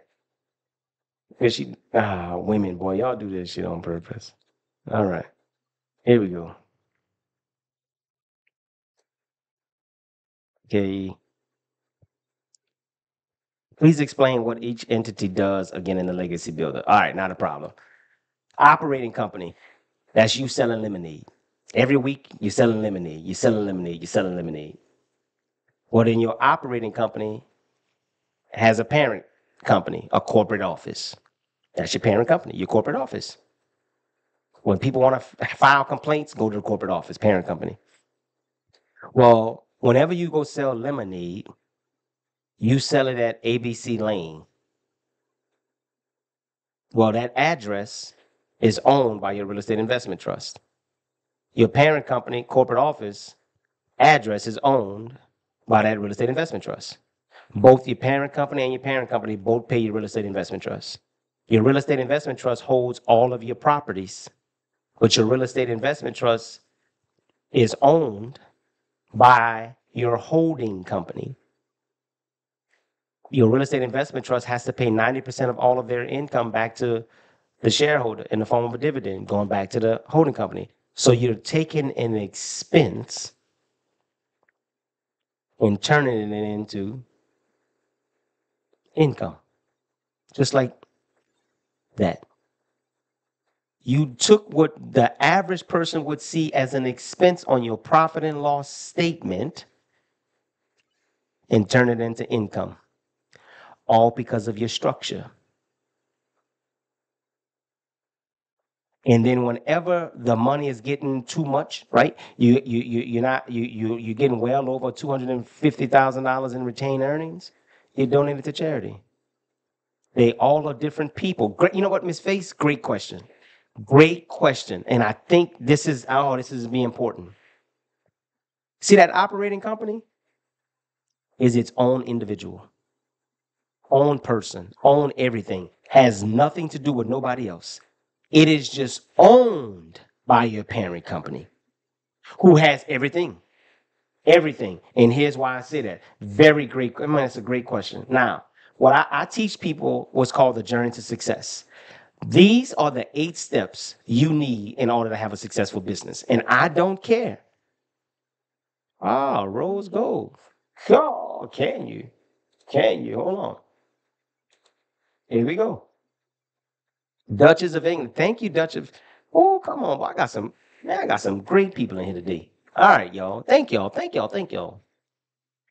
This is what's called the journey to success. And I need you to take 10 seconds if you can.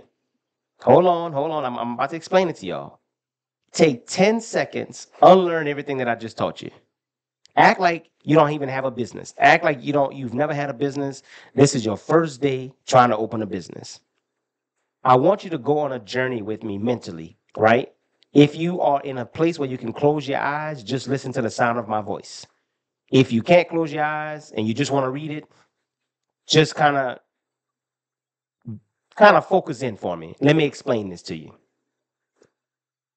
Every business should go on what I call the journey to success. And here's how. Remember, the corporation is a newborn baby we just gave birth. We just left the hospital. Brand new baby, right? Here we go. Whenever you sat down in the bed, you said, you know what? Man, I got an idea. I think I want to open a business. So all night you're thinking about it. The very next morning, you're like, you know what? I think I want to open this business. The very next thing after you have that idea, you should take that idea and say, you know what? Let me go research the market. So you're going to go research. Do all your research on that business to see if it's going to work. Then after you did your research, you realize, bam, man, this is going to work in this area. Let me come up with a plan on how I'm going to get this thing done. So you do a business plan. Now your idea has been researched, and then you came up with a business plan. Now you have to do what? Name that business. We're going to call it ABC Lemonade Stand. Well, naturally, you want to hurry up and run to the Secretary of State and register that business. No. Whenever you have a newborn baby, before you can do anything with that newborn baby, after you give it a name, you got to do what? You have to give that baby its own identity. So that means the first thing that we should do is go register the business domain, give the business its own email address, and phone number. So now this person has its own identity. Then phase 3 is when we go register that business at the state. We go say, Secretary of State, I got this business, right? I want to open it. Secretary of State will say, cool. All right, great.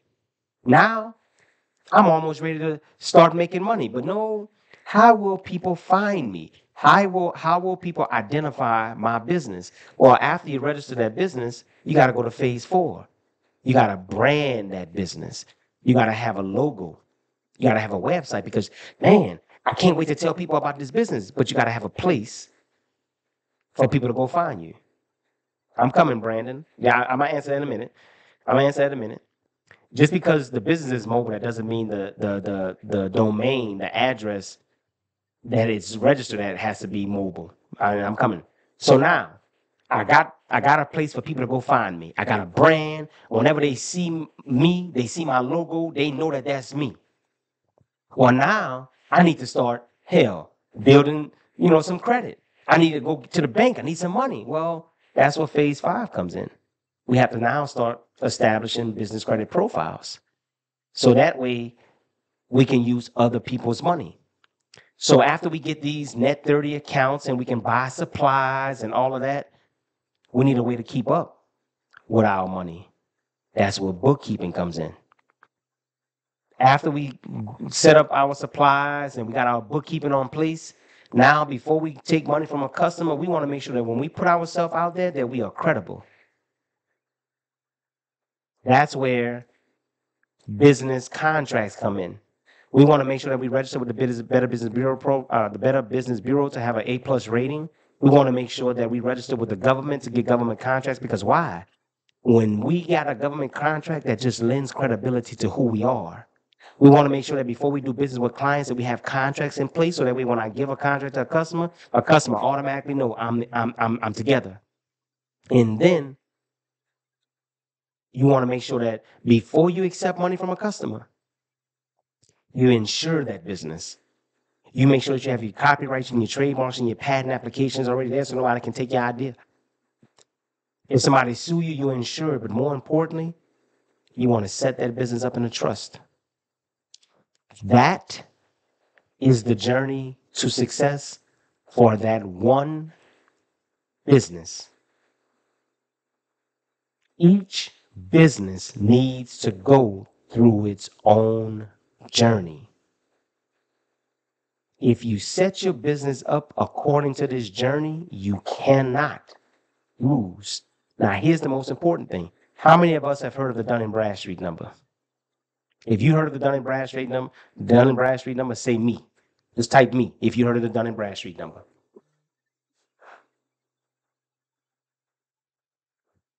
Okay. Free game, yet again, it's coming down your street. Coming down your street.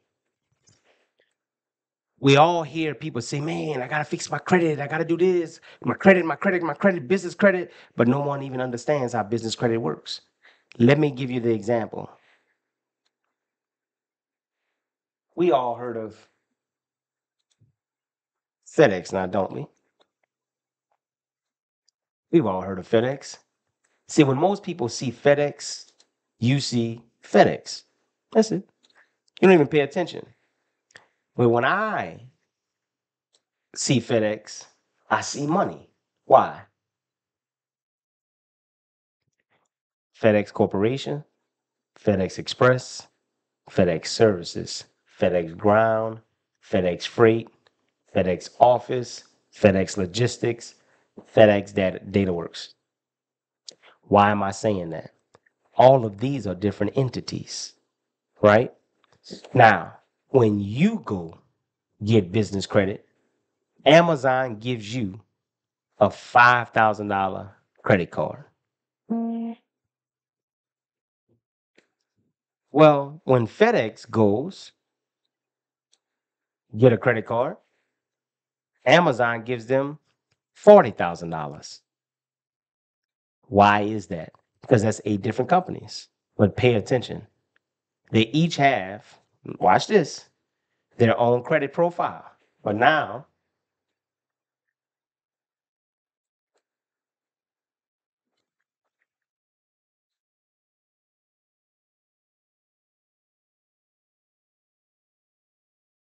for those that don't know, the DUNS number is site specific. Therefore, each physical location of an entity can have its own Dun & Bradstreet number.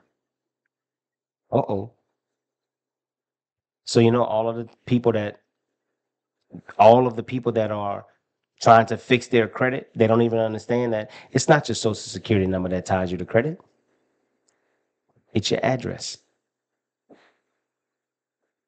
The debt is tied to a physical location. If you're having trouble with something on your credit report, go remove the location. Message.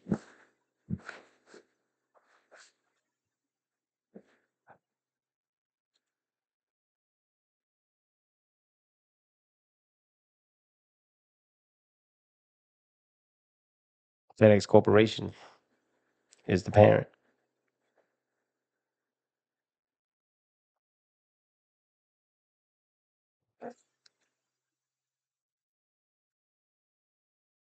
The reason why most business owners don't get it is because they don't understand the full loop. They don't understand like what dots connect to what. The Dun and Bradstreet number is site specific. All of the people who are going to try to fix your credit, they're going to send dispute letters here, dispute letters there. When I am second, your debt is tied to a physical location. Remove that location from your credit report, then go dispute it. Message. I'm not advocating going to dispute anything. Now, don't get me wrong. I'm not advocating don't pay your debts. I'm not advocating that. I'm just simply saying when you don't, and think about it, you have so many people that are trying so many different things to help themselves, but you don't know what dots connect.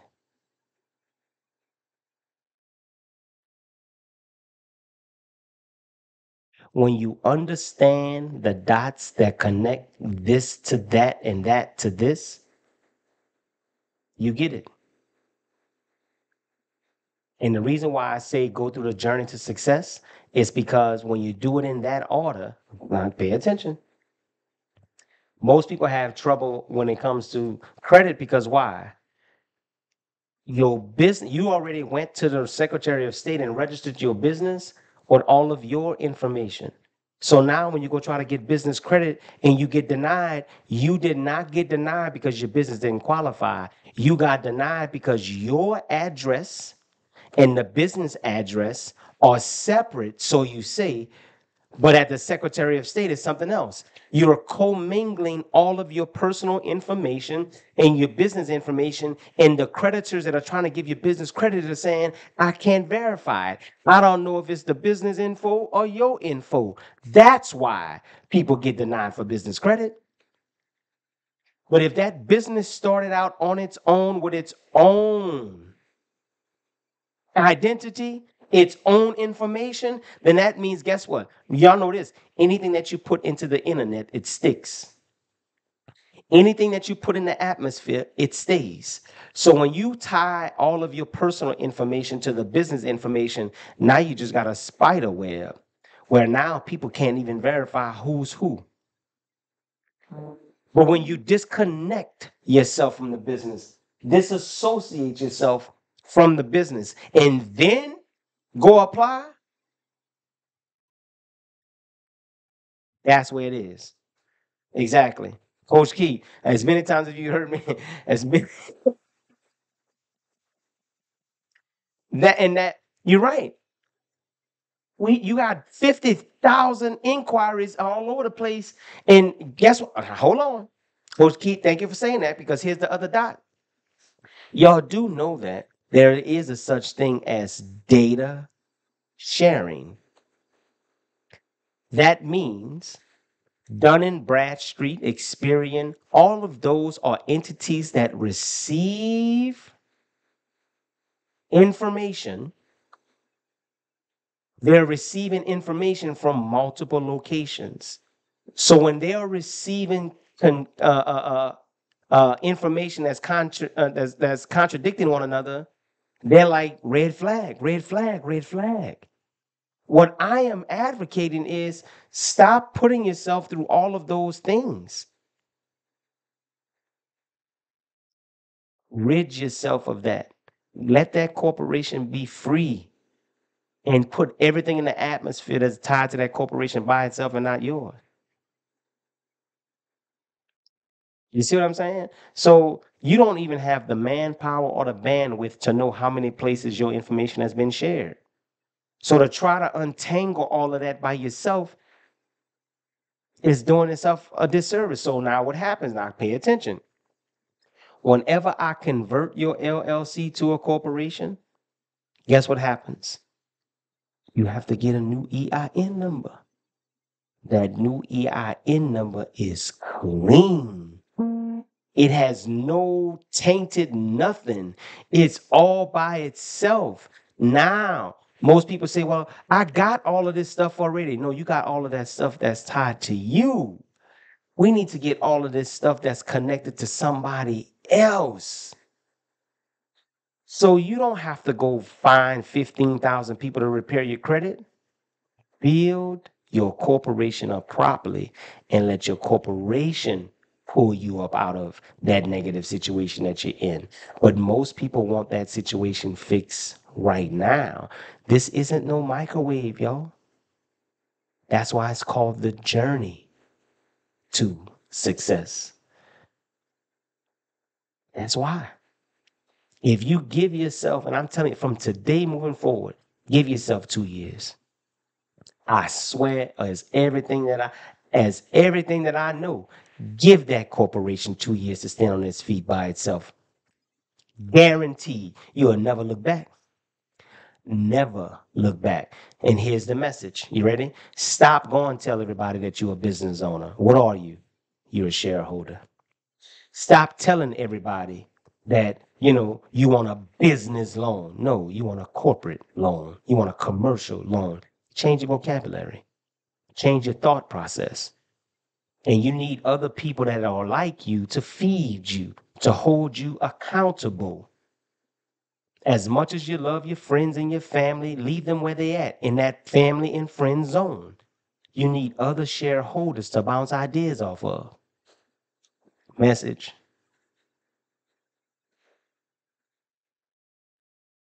Message. So with that being said, man, today was good, Coach 𝐾𝐞𝐰𝐚𝐲𝐧. I ain't got my best friend Greg in here. Lord, y'all know today must have been a good day. Today was good. I met some new people, 𝐲𝐥𝐿𝐴. Man, today was good. Now listen, I have told this information. I've said this information a lot of times. 𝐾𝐞𝐰𝐚𝐲𝐧. Man, today was one of those days where it flowed. It flowed good today, y'all. So as I stated, using the legacy builder as if we were talking about Berkshire, would you say Berkshire is a parent company just like FedEx? Berkshire, in fact, Berkshire is the holding company. Believe it or not, Berkshire is the holding company. Berkshire is the holding company. Seriously. Thank y'all. Thank y'all. If y'all learned something today, man, all I ask, listen, here's all I ask. Make sure that you share with somebody else. No names. Make sure that you share with somebody else. Um, And we didn't have to call King. Yeah, look at that. So, as I said, my name is Dewayne Williams. If you want a replay of this, I have a YouTube video. Um, yeah, I have a YouTube platform where I have a lot of this content on my YouTube. I would honestly say that if you have 30 minutes to spare, I would honestly say there are about 3 videos um, that I would encourage you to go see. So my YouTube is Dewayne underscore the Mac. There's a video, it's 16 minutes long. Why I would never get an LLC. It's a replay. And I guarantee you, this one, along with there's another one that's 8 minutes long. Your EIN does not separate you from the business. Those 2 videos, I swear, 30 minutes long. If you just take some time to watch those 2 videos, I guarantee you it'll help. If you need help finding those particular, if you can't find my YouTube, what you can always do is go to my website underneath the Mac Video Vault. If you click Mac Video Vault, I have testimonials where people can share their experiences. I've shown where I've gotten a client $147,000 in a refund. He couldn't believe it. He couldn't believe it. Hell, I just got him another 35,000 this year. Um, you know, I don't just get people refunds for the sake of it. If we're gonna get a refund, we're gonna get a refund. I'm glad you learned something, Dana. Sincerely, it's amazing how I can say this information over and over, and people. And for those that are new following, there are people on this live that has heard me say this at least 15 times, and every single time that they hear it, they learn something new. Now, for those that don't understand, and I want y'all to pay attention, I'm not gonna say nothing. I'm gonna say this. This membership is $9.99. I'm gonna come to your question. After I say this. For those who's never heard me speak, I need you to watch the comments. I'm going to ask one question and I'm going to watch the comments. Members, what is my number one goal this year for people that's in the membership? Go. Watch the comments.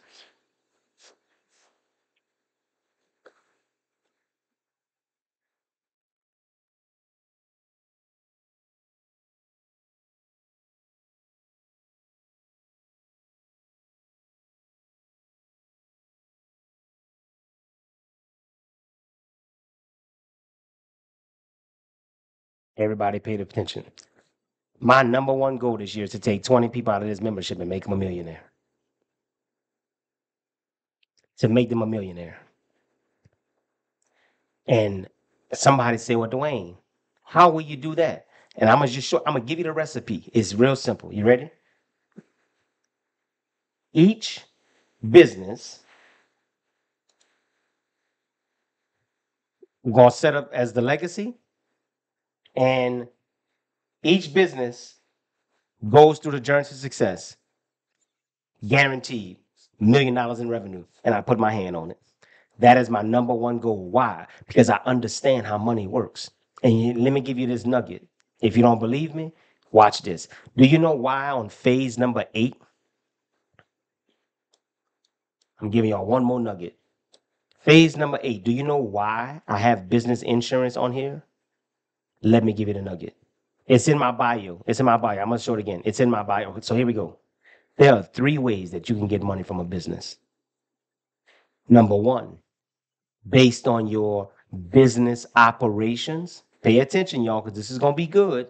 You can get a loan based on your business operations for working capital.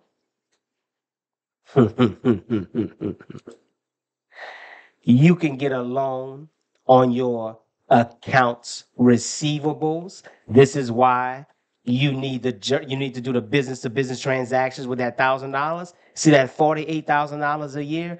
Each company can qualify for business funding because you did business to business transactions. That's the second way that you can get money in a business. The third way that you can get money in a business, pay attention, is by having the proper business insurance, not general liability. It's called business owners insurance.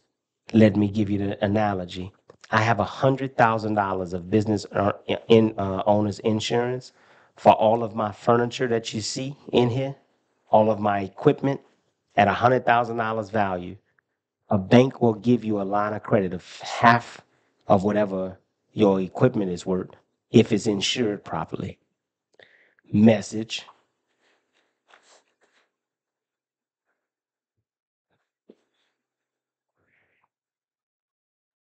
Everything is a reason. Everything is a connection. When you do it right, you put yourself in the right position to win. If I convert my LLC, I lose my age. That's a lie. You don't lose your age. You never lose your age. You don't lose your age because you converted it. Whenever you go to the Secretary of State's website, it's going to show the original open date. That's why I say conversion versus starting over. Okay, I quit. They say I give too much information, but I'm just telling you all. Everything, do you lose age with merging? No. C Corp. I am telling you, this roadmap is so fundamental. It's so fun. You know how you be 𝐾𝐞𝐰𝐚𝐲𝐧. You know how you get a copy of it? Become a member. Joking. I sent it out. I sent an email out to a whole lot of people. No, you're not gonna lose the age. I sent it out to a lot of people one time, but seriously, if you are part of like the email community and stuff like that, I send a lot of this stuff out. When you convert an LLC, does the name have to be the same? Now, okay, Ken. I see you creeping up with a good one. It does not have to be the same. I do recommend it being the same. At least, yes, $99 a month. At least for the conversion part of it. You can change it later on, but that's my recommendation. The reason why is because You don't want to lose that history, and you don't want anything to suggest that you're losing that history, right? So what you want the secretary, again, what you're doing is playing with how the Secretary of State is going to process the paperwork. If the Secretary of State processes the conversion, then automatically it's just doing a simple switch, right? But when you go in to try to do a name change, then a conversion is gonna, you can run the, it's just gonna, it's not gonna look right on the Secretary of State's website when people go to look for it, if that makes any sense. Because what you want to happen is you want that initial name to stick, and then once that initial name sticks, then you change the name so that way when people go look at the Secretary of State, that date will still be there, but they can see it in the history. They can see it in the history.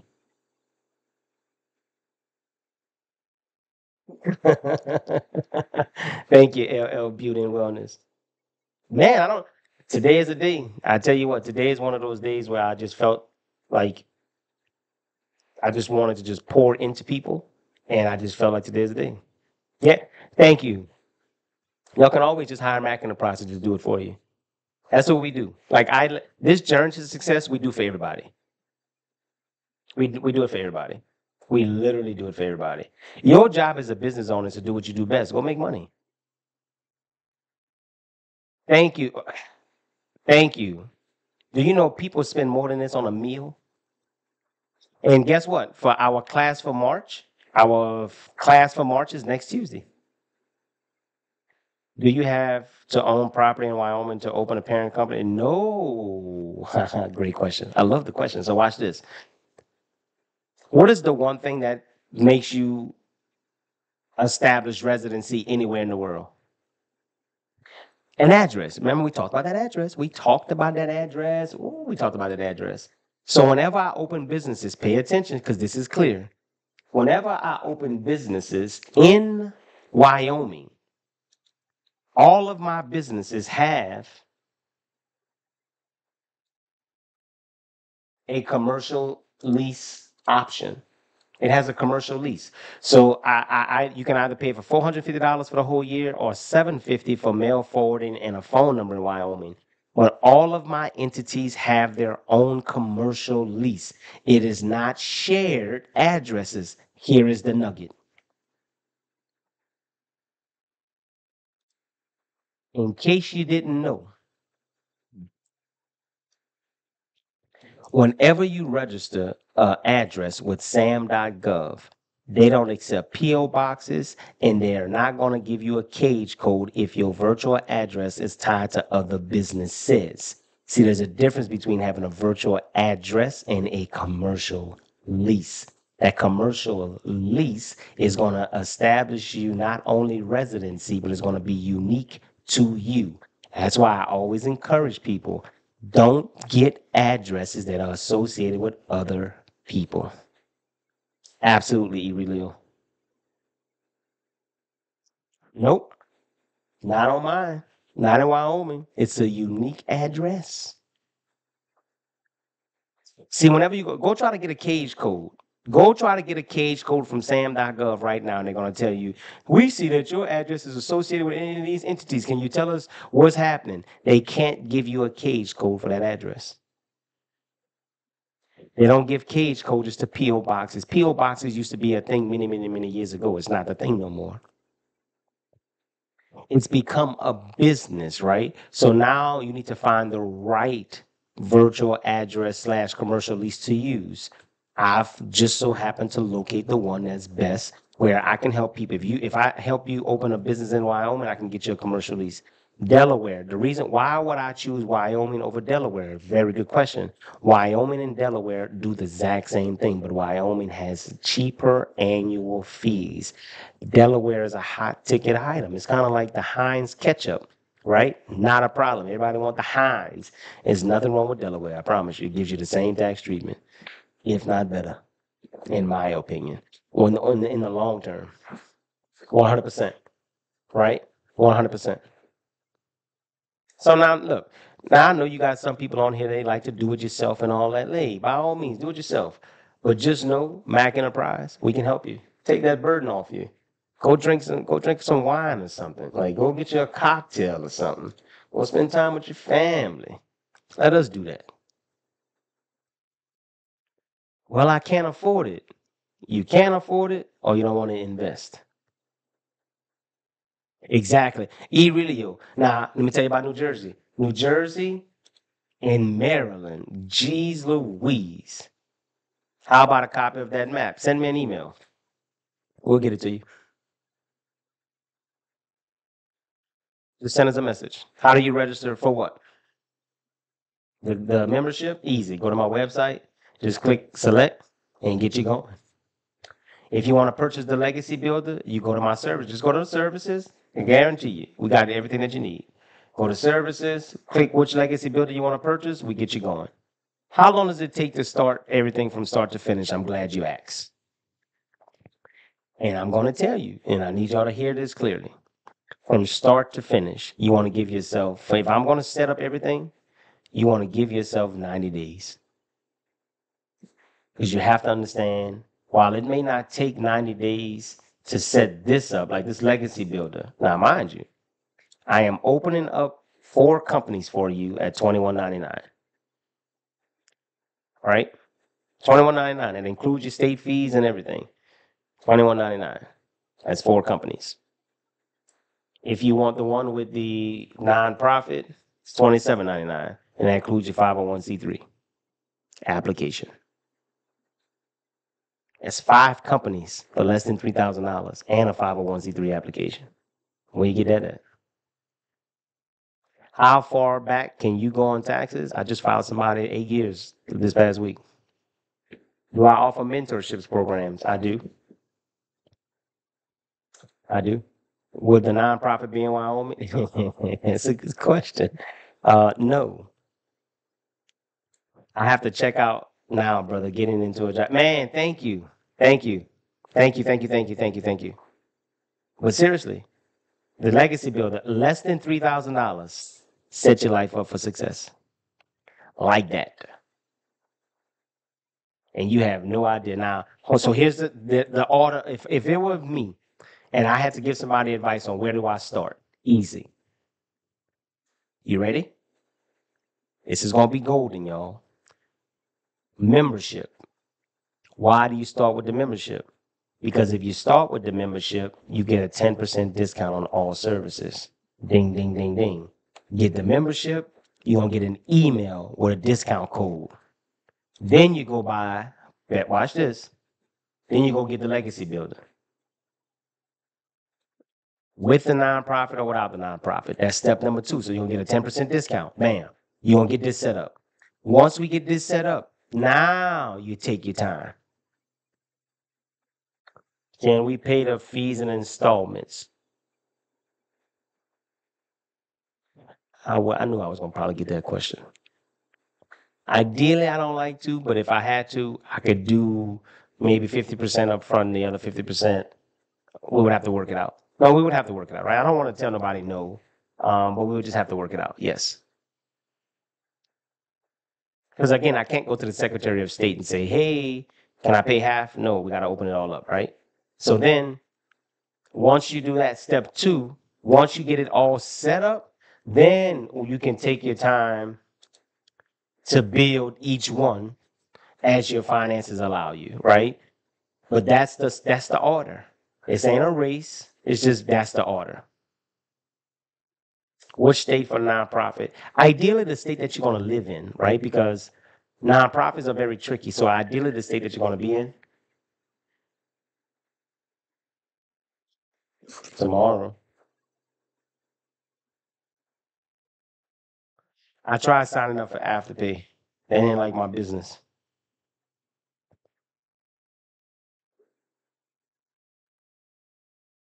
Great deal. So speaking of, so let me say this. If you are a client right now, and we are doing the LLC, the corp conversions for you, we literally, and I mean literally, had a meeting today. Over the next 2 days, we're going to just be tapping in with the Secretary of State's, because a lot of that plan, that conversion plan, and a lot of that stuff, that's kind of like a process. So we just have to go through all of that. So if you are a member, 𝐾𝐞𝐰𝐚𝐻, I've sent emails out for that. I really have sent emails out for that, sincerely.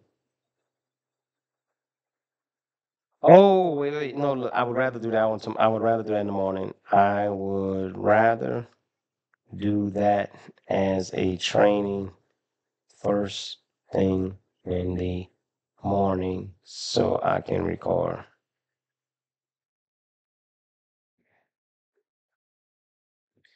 Do you have a nonprofit setup online option? Yep.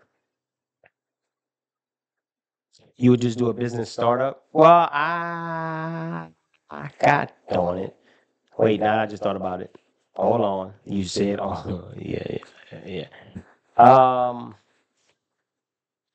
Michelle, do me a favor. Send me an email. No, because I have, yes. So let me just explain. A nonprofit is nothing more than just opening a business. We have to file for the 501c3 application. So you can purchase the business startup. We would call it as a nonprofit, and then once we get it set up, then we would just send you an invoice for the, excuse me, for the 501c3 application for itself. So yes, you can open the business by just doing the business startup. And then whenever we get it officially open, we would just send you an invoice to file for the 501c3 application. Now, can I be honest with you, Michelle? People ask me about the nonprofit.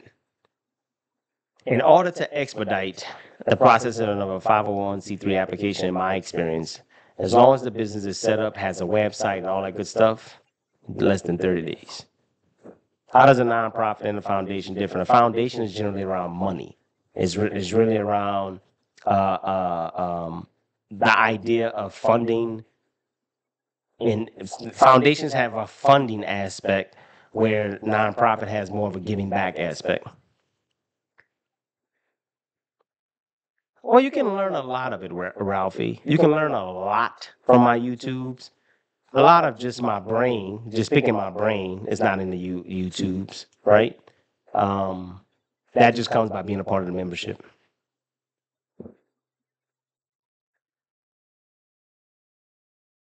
So with that being said, I do have a 5 o'clock.